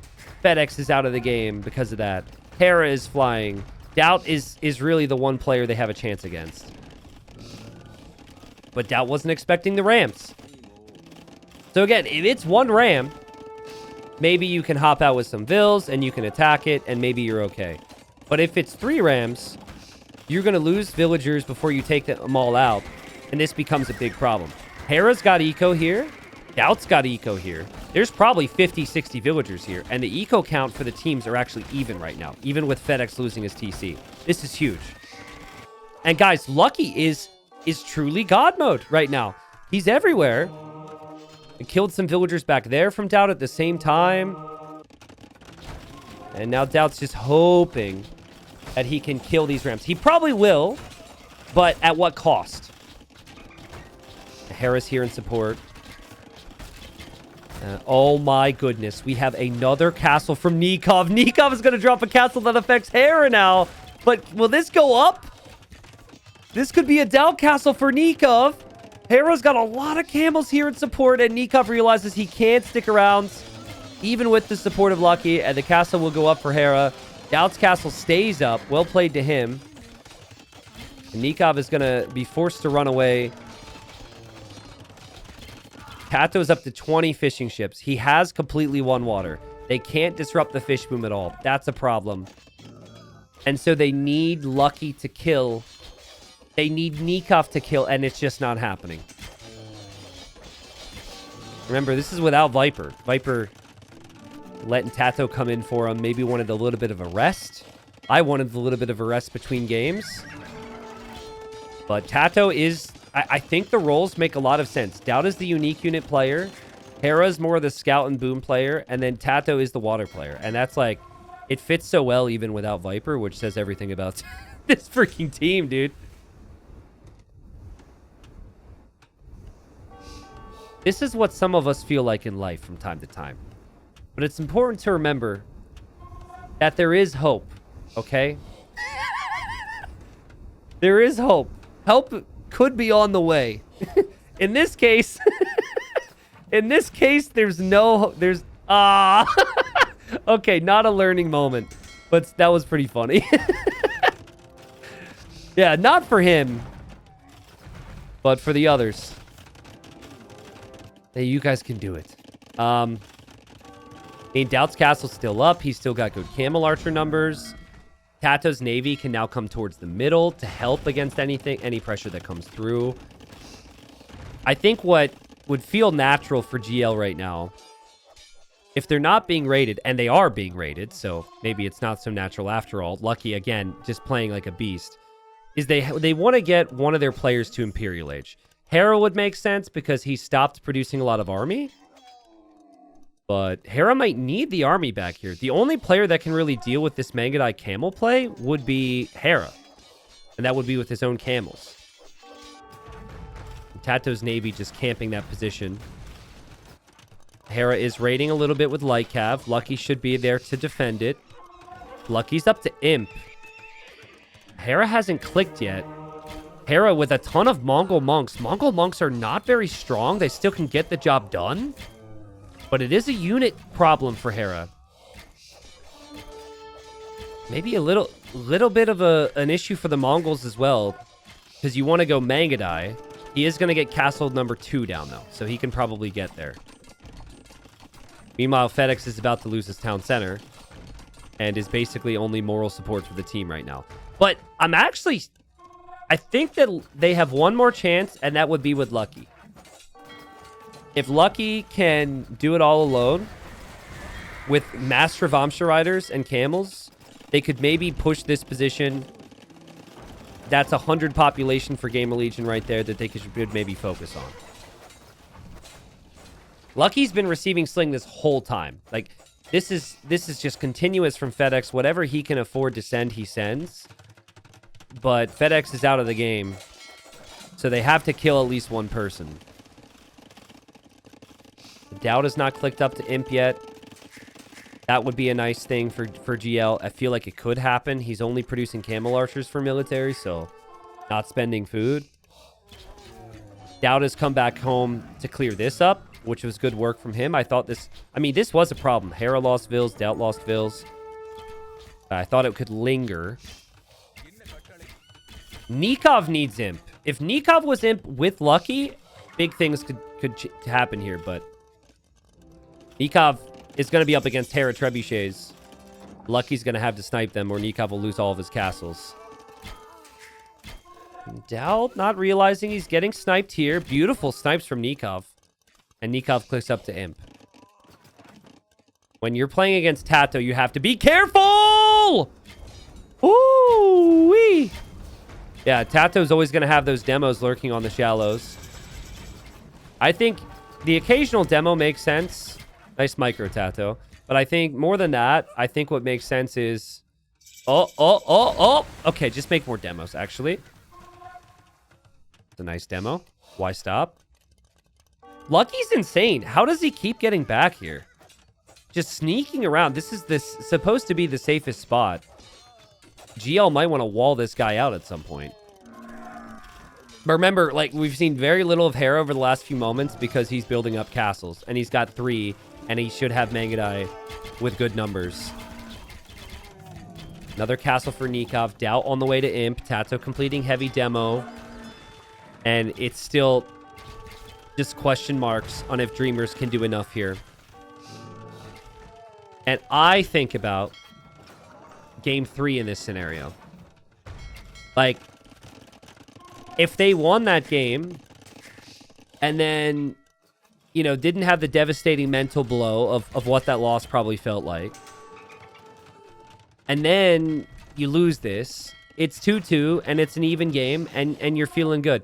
But to go down 3-1 and need to win 4 straight against this team is going to feel so impossible. And I don't want to get ahead of myself too much. I know I just did, but they need to win this game. And they need Lucky to mass a lot of Shravamsha Riders and Camels here. These are elite Shravamsha Riders. They should be pretty good against Mangadai. And they're underneath all of Doubt's TCs. Doubt's losing lots of villagers. Hera's Mangadai aren't accomplishing much. Tato's Navy also getting lured into, you know, and underneath a bunch of castles. Nikov's got a lot of Mangadai. Hold on. Is this doable? I'm seeing a lot of purple units still, just spread out throughout. Castle here for Hera's also got denied. Not a lot of gold in the bank for Lucky right now. Tato with his heavy demos. He can't help himself, man. He can't help himself. He has to. I mean, Doubt's at 85 vills. FedEx is at 73, and FedEx is in feudal age. So that tells you how much damage Doubt has taken. And guys, Hera has 39 vills here, and Doubt has 14. If Shravamshas come in here right now, they could do this. They have to defend from Tato, who's going for a Treb push. They will do that. All of Tato's Trebs go down. Shravamsha's here, now. This is a big problem for Gamer Legion. They need support there. And Hera's so sick. Look at this. Castle here. Castle here. Castle here. You could tell he's just like... He wants castles everywhere for production, but also for protection. And, I mean... That's just one Treb from Doubt. Doubt's going to start to lose his castles. I'm actually seeing a chance for Dreamers. The population is even. Important units have gone down. The Trebuchets for Tato. Now the Trebuchets could go down here for Doubt. Hera will try and snipe some Trebs, but at what cost? Is this worth it for him when he already is so low on Mangadai? Nikov has 35 Mangadai. Hera has 20. And that little score flip that just happened moments ago is going to give some confidence to Dreamers. They've been without FedEx for a long time, and Lucky and Nikov are doing this. It's another situation where they are giving Gamer Legion a really tough task. It's Elite Mangadai for Nikov. Hera has the same upgrades, but he doesn't have the numbers, and they might not have Doubt. This northern area is still so important for them. Now, meanwhile, Tato is going to try and push, and this is the constant battle now for Lucky and for Nikov, because they've just ignored Tato. They've ignored Tato, and Tato is in an amazing spot with skirms and spears. And that is not something that's easy for them to engage against with just one player. I think if Nikov and Lucky both went there, they could do it. But they can't do that yet. They have to continue to do more damage here. I like what Lucky has done. Just repair and hold. They are massing an army. They are preparing to deal with that. And guys, Dreamers are winning this game. This is crazy. I mean, if they treb this down like we said, Hera will be down to like 60 vills. Hera cannot afford to lose that many villagers. Doubt is already like making very little army in the first place. And then maybe it's like Hera and Doubt are kind of crippled. I mean, Hera's never going to be out of the game, but maybe a 2v1 versus Tato is very doable for them. It's a really tough spot. Now, gold is an issue. It looks like they're starting their trade, too. That could be an issue. I love the castle setup from Hera. That's going to be tough to break. I think these trebs are just not pathing properly. I keep waiting for the trebs to make it here. And there must not be much of a gap to move through, or maybe they're uncertain. But, like, they've given Hera time to recoup his losses. And I think maybe they're going to go back down to Tato now. That seems to be it. And Tato's trebs get pulled back. The Mangadai will dive. Here, though, we got camels from Doubt. He's got 34 camels. Oh, that's crazy. Camel meat shield is perfect here. And it suits the Berbers. Arguably better than the Camel Archer in many ways if you already have Mangadai out there. And, oh, man, GL have held. Again, they've got 3 players. Doubt, I didn't think was going to get to. How did he get the resources? Oh, Tato sent him resources. Some, anyways. I didn't think Doubt had the economy to get to 50 camels, but he's there now. And now now Doubt will, I'm sure, sort his situation out. And seems to have a pretty healthy eco. And they can all converge to help Tato on this hill. Breaking this line is not going to be easy, though. That's a big line of castles. And I still think the north is critical for trade and for everything else. Hera sniping the trebuchets. So now there's no way to take down Tato's castle, and Tato's castle stands. What a big moment. Now comes in with the camels. But Tato is going to break through with the trash against mainly FedEx and lucky farmers back here. This castle is critical. But this castle's critical. And Hera's running. They already started sending trade out and assuming they could trade to this corner, and they're going to lose it. But now, you know, it feels like Dreamers could lose the south. Nikov's trading already. Wow, they're very early to trade. Nikov's got 50 Mangadai. The trade... Oh, man, the villagers are getting sniped. They've invested into trade that they can't really benefit from right now, Gamer Legion. And Doubt will come over to help. Hera has some idols. What a game. Guys, what a great series. Like, both of these teams are just so, so good. I'm so happy that Dreamers have proven me and others wrong and just, like, shown some excellent strategy and preparation. This is the product, not of playing this tournament.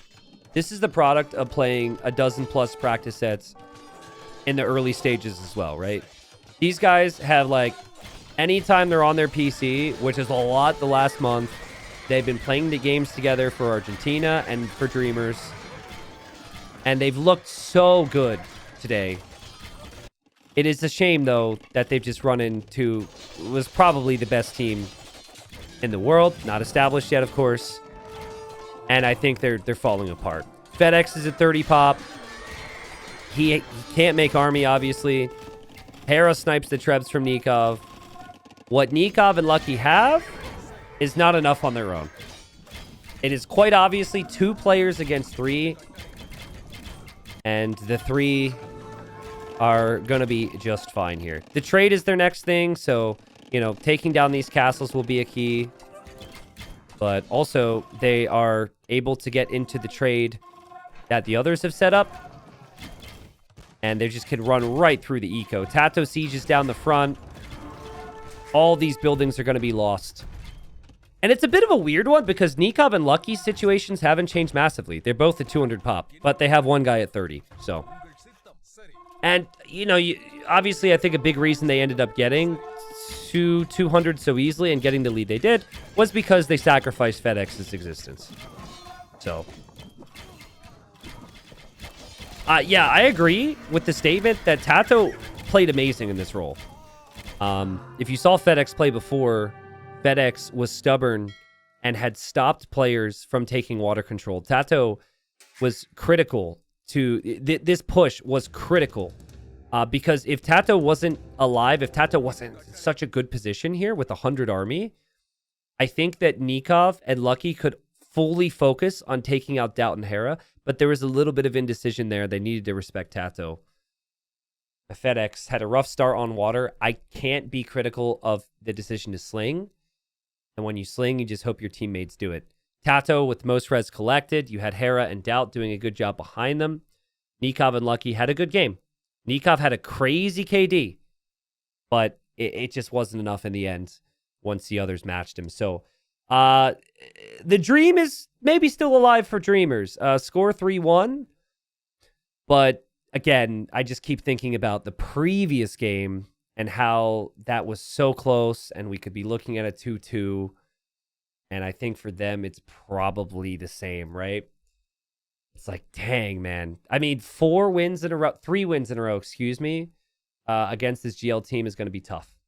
Game, oh, shoot, scores 3-1 now. Game number 5. And like I said, you know, it's not the greatest position for Dreamers in terms of the scoreline.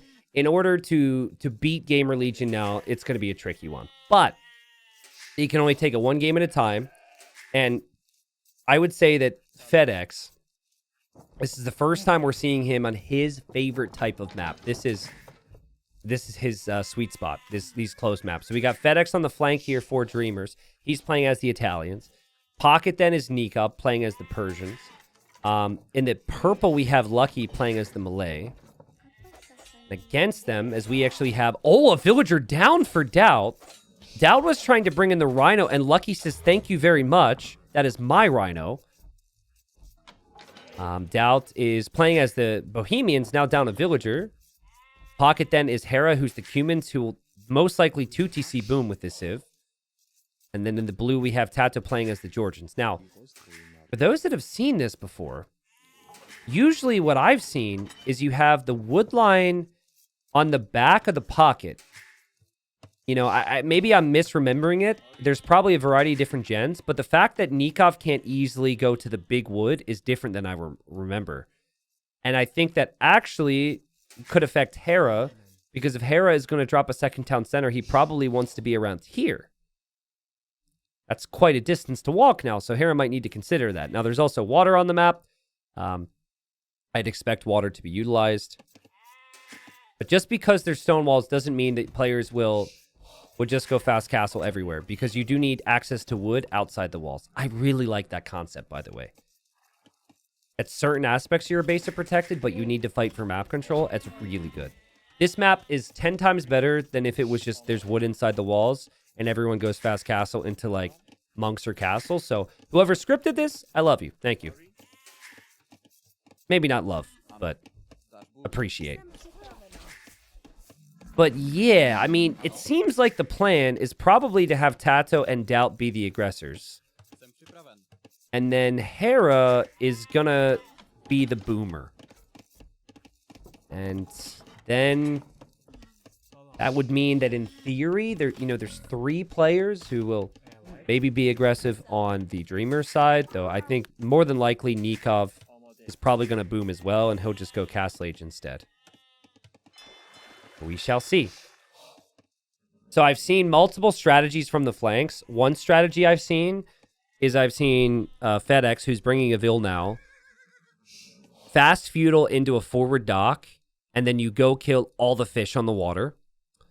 Another strat I've seen is an archer range by the wood line to try and deny the wood. So, like, imagine if Lucky builds a range, and then FedEx builds a range, and then they just deny all the big wood. Now, there's still wood elsewhere, but you could catch someone off guard. Tato is Georgian, so he just has this mule cart, and he will eventually move out to other trees, but there's actually no real big reason for Tato to take the risk to go over here. And Tato actually docked down here. Now, the Dreamers know about that. Ah, man. I wonder if FedEx will tell his team to check. Because that will be a concern. If they don't know that Tato's there, Tato could kill the fishing ships for everybody on this side. T90, what about Malay Kondo? Ooh, Malay Kondo. I like Malay Kondo. I don't know if that can be your whole plan right now. Like, I think that's a situational thing. The fact that everyone can make condos on this team is pretty good. Persian infantry actually gets full blacksmith upgrades. So that's the best version of infantry you can make is the Persians. Even though they're only capped at longsword. But you don't want to say, you know, our plan is Malay Kondo right now. I think you have to play in other ways. Like economy, monks, and fish. And Tato is gonna go kill this fish. And I don't know if the communication's there. I don't know what you really do about it either. Let's see. Is Nikov gonna go... See, they're checking. They don't see a Tato dock, right? They see a Hera dock, which they're expecting, and then they're expecting a Doubt dock. Nikov is now checking. See, this is just the moment where it's dawned on them that something is awfully fishy here. Not the, you know, the water, but I mean, you know, the situation. And so Nikov is looking for a dock to see if Tato's here. He also can't build the second dock because Hera's scout is around. Now, I think Nikov's plan might have been to pivot into a second dock to defend the fish. But it's 2 docks from Tato. Oh, not only is it extremely satisfying to see that on top of the hill, I think this is going to be devastating. Now, hold on. We got scouts over here from Nikov and from FedEx. Teaming up on Doubt on this puny little wood line. He loses his scout. And GL, they don't have any clue that FedEx is here. So I think it should be known that the docks are here because they have not seen a dock from FedEx at all. Either FedEx isn't docking at all, which is a bad play, or he is docking and he's coming to kill your fish. I think that's why Doubt is going 3 docks. It makes sense to me that Doubt has been told to go protect water. I think that's what we're seeing now. Really complex stuff. Oh, and by the way, it's going to be scouts for Nikov. So he's going to try and go scouts and water against Tato here. Oh, man, but the dock is going to be denied. Oh, but the quick wall happens, but the dock is still denied. At least until the fire galley comes out to protect. So a lot happening. Here come the galleys. Now, Hera is not going to be surprised or upset about losing the fishing ships. The best thing he can do is just drop off the food first before the fishing ships go down. Or actually, he can sail them to the left. That way, this gives Doubt a little bit more time. I don't hate that. He's on 2 TCs, so he's just going to farm. And Tato's galleys were met by Nikov's fire. Now, Nikov can't make multiple because he wasn't on gold originally, so there's a lot of adapting, but he'll fix that. But he's also trying to go scouts. Like, this is crazy talk. This map is so good. This is another great map in this tournament. I love how complex it is and how many details there are and how many things to try. Doubt just wants to simplify his life. I know that right now this might not look amazing for him, but he just wants to simplify his life, and that's why he towers the wood. He can still take golden stone in his base. He is only really... He's not really defending Hera's fish anymore. He's pretty much only defending his own fish, though, which is kind of interesting. And meanwhile, Lucky is walling up, and Lucky's fish still have been protected. And Lucky... I'm not really sure Lucky's plan yet, but we will see in a second. Feels like maybe just a boom? It could be some monks, maybe? I'm not seeing any movement, really. Good morning from Melbourne. Can't wait for the Spain event soon. Smiley faces. Nilo. Nilo, thanks for 70 months. Welcome. Nilo, I'm really excited. I'm very exhausted right now. As Harry points out, this is a third of the way to my 24-hour stream today. I'm not actually doing a 24-hour stream, but point is it's been a long day so far. And I have the final tomorrow. And we've got just lots of content getting ready for the channel, but I'm really excited too. So I tend to do this if I have a trip coming up. I just overwork myself so I can enjoy the trip more, even though the trip is technically work. There will be some vacation too. So Tato hasn't made it over to Lucky, which I think is key. Lucky is going to drop TC number 2 and is on 2 docks, still fishing. But if you invest into gill nets and those fishing ships and then you lose your fish, at least right away, it's not going to feel worth it. And down will go the fires. And Nikov is held. Guys, this game from Nikov, he had to find out that he was being docked without the proper intel. He then had to pivot into fire galleys off of a scout build. They didn't kill a ton with the scouts, but he did do some damage to Doubt there. I'm just really impressed. Lucky will go for 3 TCs. Hera still feudal age on 2, but he does have a nice Vil count right now. So Hera's going to become a big threat when he's in castle, which will happen soon. But he's not really a threat right now. What is this game? I think it's called Minecraft? Something like that? Minecraft? I forget. It's my first time, actually. Middle area, maybe only important for stones, so I don't know if we'll see many movements there. And I wonder, is the melee player the player you want to have the eco lead? What do you make with melee? Infantry, archer. Archer could be good. I like Hera's position more, though. I think Hera's Civ is better. Doubt. It's been a long series. Doubt. It's been a long series. And he's busy elsewhere. And he noticed. And Nikov noticed that Vil is weak. And Nikov says, doink! Beautiful play from Nikov. He's still defending against Tato. But actually, hold on. He wasn't able to. He lost his numbers. Tato gets through and will kill Lucky's fish now.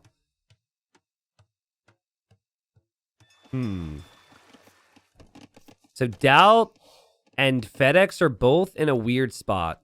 Well, mainly Doubt, because at least FedEx, he's going to lose water. But it's not like he has... I don't know what you do with the water, I guess is what I'm trying to get to. Doubt's going to have like 20 plus ships that won't accomplish anything in this game anymore. So I think that Doubt's position is a little deceiving. Now, hold on. FedEx is slinging melee. He's sending resources to Lucky. And who said melee condos? Who said it? I'll remember who it was if you say something in chat. Because I think there's a very real possibility now. And again, it's a situation. They've been up against GL. GL had that crazy comeback in game 2. And so they just can't kill this team in a straight up position. And they're behind in a normal circumstance right now. At least that's how they feel. So they're going to use the sling. Heavy tax on it, obviously. And it'll be 2 players, or maybe even 1 player against everybody. It was Mishra. Yeah, Mishra did. So, and I said you can't have it be your actual strategy. It doesn't really feel like the plan was much else except for Lucky to boom, so... Hera is going to boom more. Will Hera be imp anytime soon? Probably not. Here's what I find could be problematic for Hera. He might click imp right when the condos start coming into his base. Look at his resources right now. I know it feels like he can click imp, but that food's going to disappear with 4 TC boom. So he might spend 1,800 resources on imp. And then there's condos flooding underneath his TC with the instant armor. And that's what makes melee really strong. because you get the free upgrades. And it's not like Purple's just relying on the sling. Purple also has a stellar eco. Nikov is making camels. I think he's making camels because he's expecting there to be knights from Hera, but Hera actually hasn't made anything. And will that be good? Who knows? Doubt is on the way to Castle Age. Doubt's position isn't fantastic. He may castle drop. But guys, the key to this strategy is actually the siege tower. I mean, the key to the strategy is being teamed with Italians, because you can produce condos as a team bonus. But what makes this strong is the siege tower. We need to see it. I'll show you something really cool. You guys can actually affect the game in real time. Say siege tower in chat, and if enough people say it, one will be built out of the barracks. It's a new feature. Okay. Couple people. That's good. All right. Siege. Okay. Someone said siege onager, so you're kind of ruining it. All right. Not in... Okay, turnout's getting better. Good, good, good, good, good. Good stuff, good stuff, good stuff. Here's the siege tower. Ah, he's not doing it, man! I just expected him to do it. Now getting raided by camels back here. The condo spam is going to be unreal. Melee advance faster to the next stage. So with the sling and the boom, he's been able to get there fast. And again, like, guys, Doubt seems like he's kind of stuck. Pato just has water control and he's booming. Lucky's got 85 vills. Hera doesn't have army. Hera has just clicked imp. Just clicked imp, and here come the condos.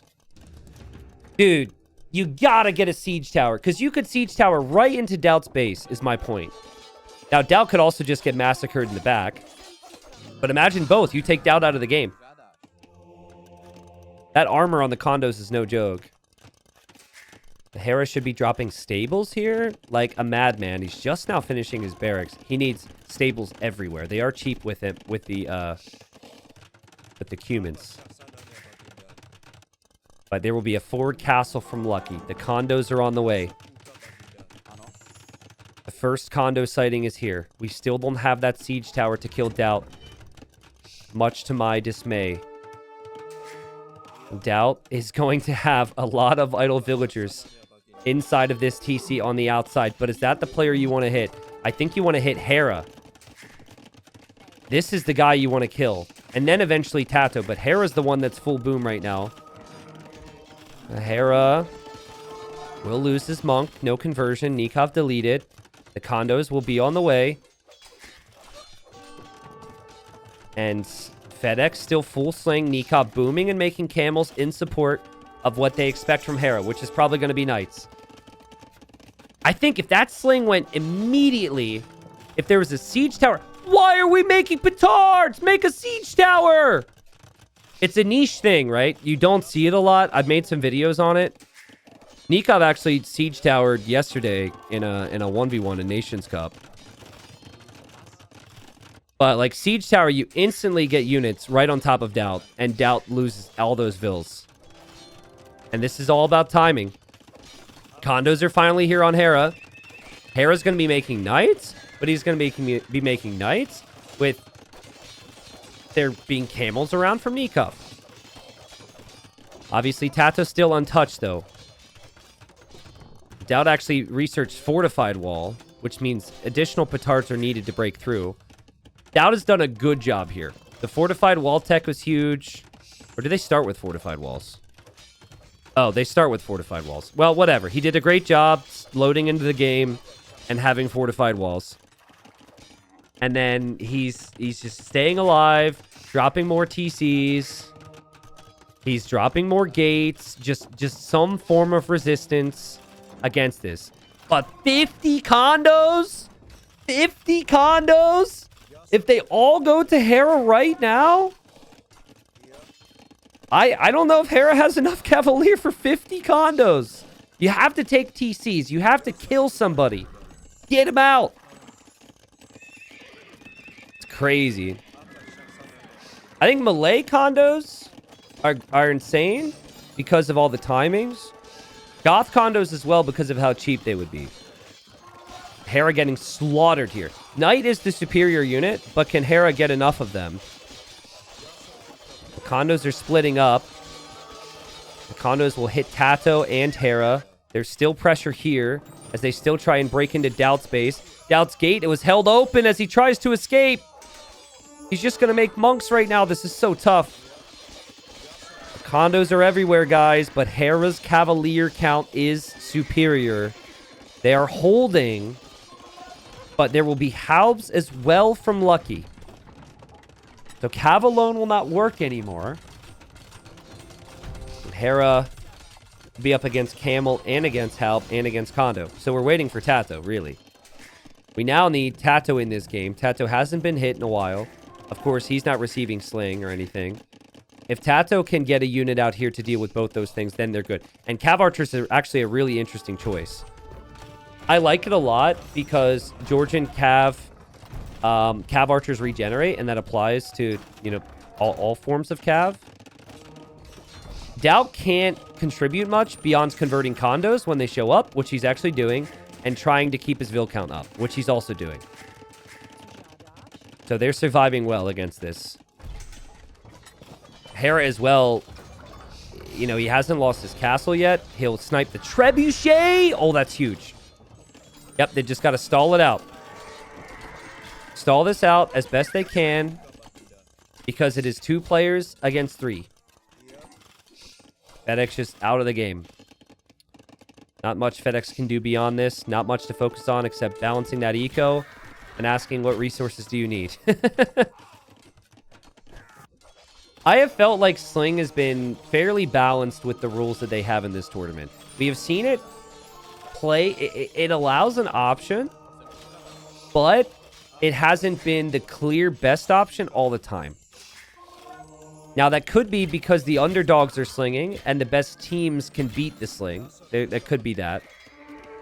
But, you know, I've seen it been successful in some instances, but more often than not, it at least feels balanced because you are fully sacrificing not having one player on the map, which is the case here with FedEx.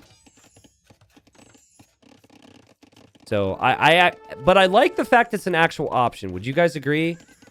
Like, tournaments who just straight up don't allow it whatsoever in any circumstance takes a little too far, but it's tough to have the line.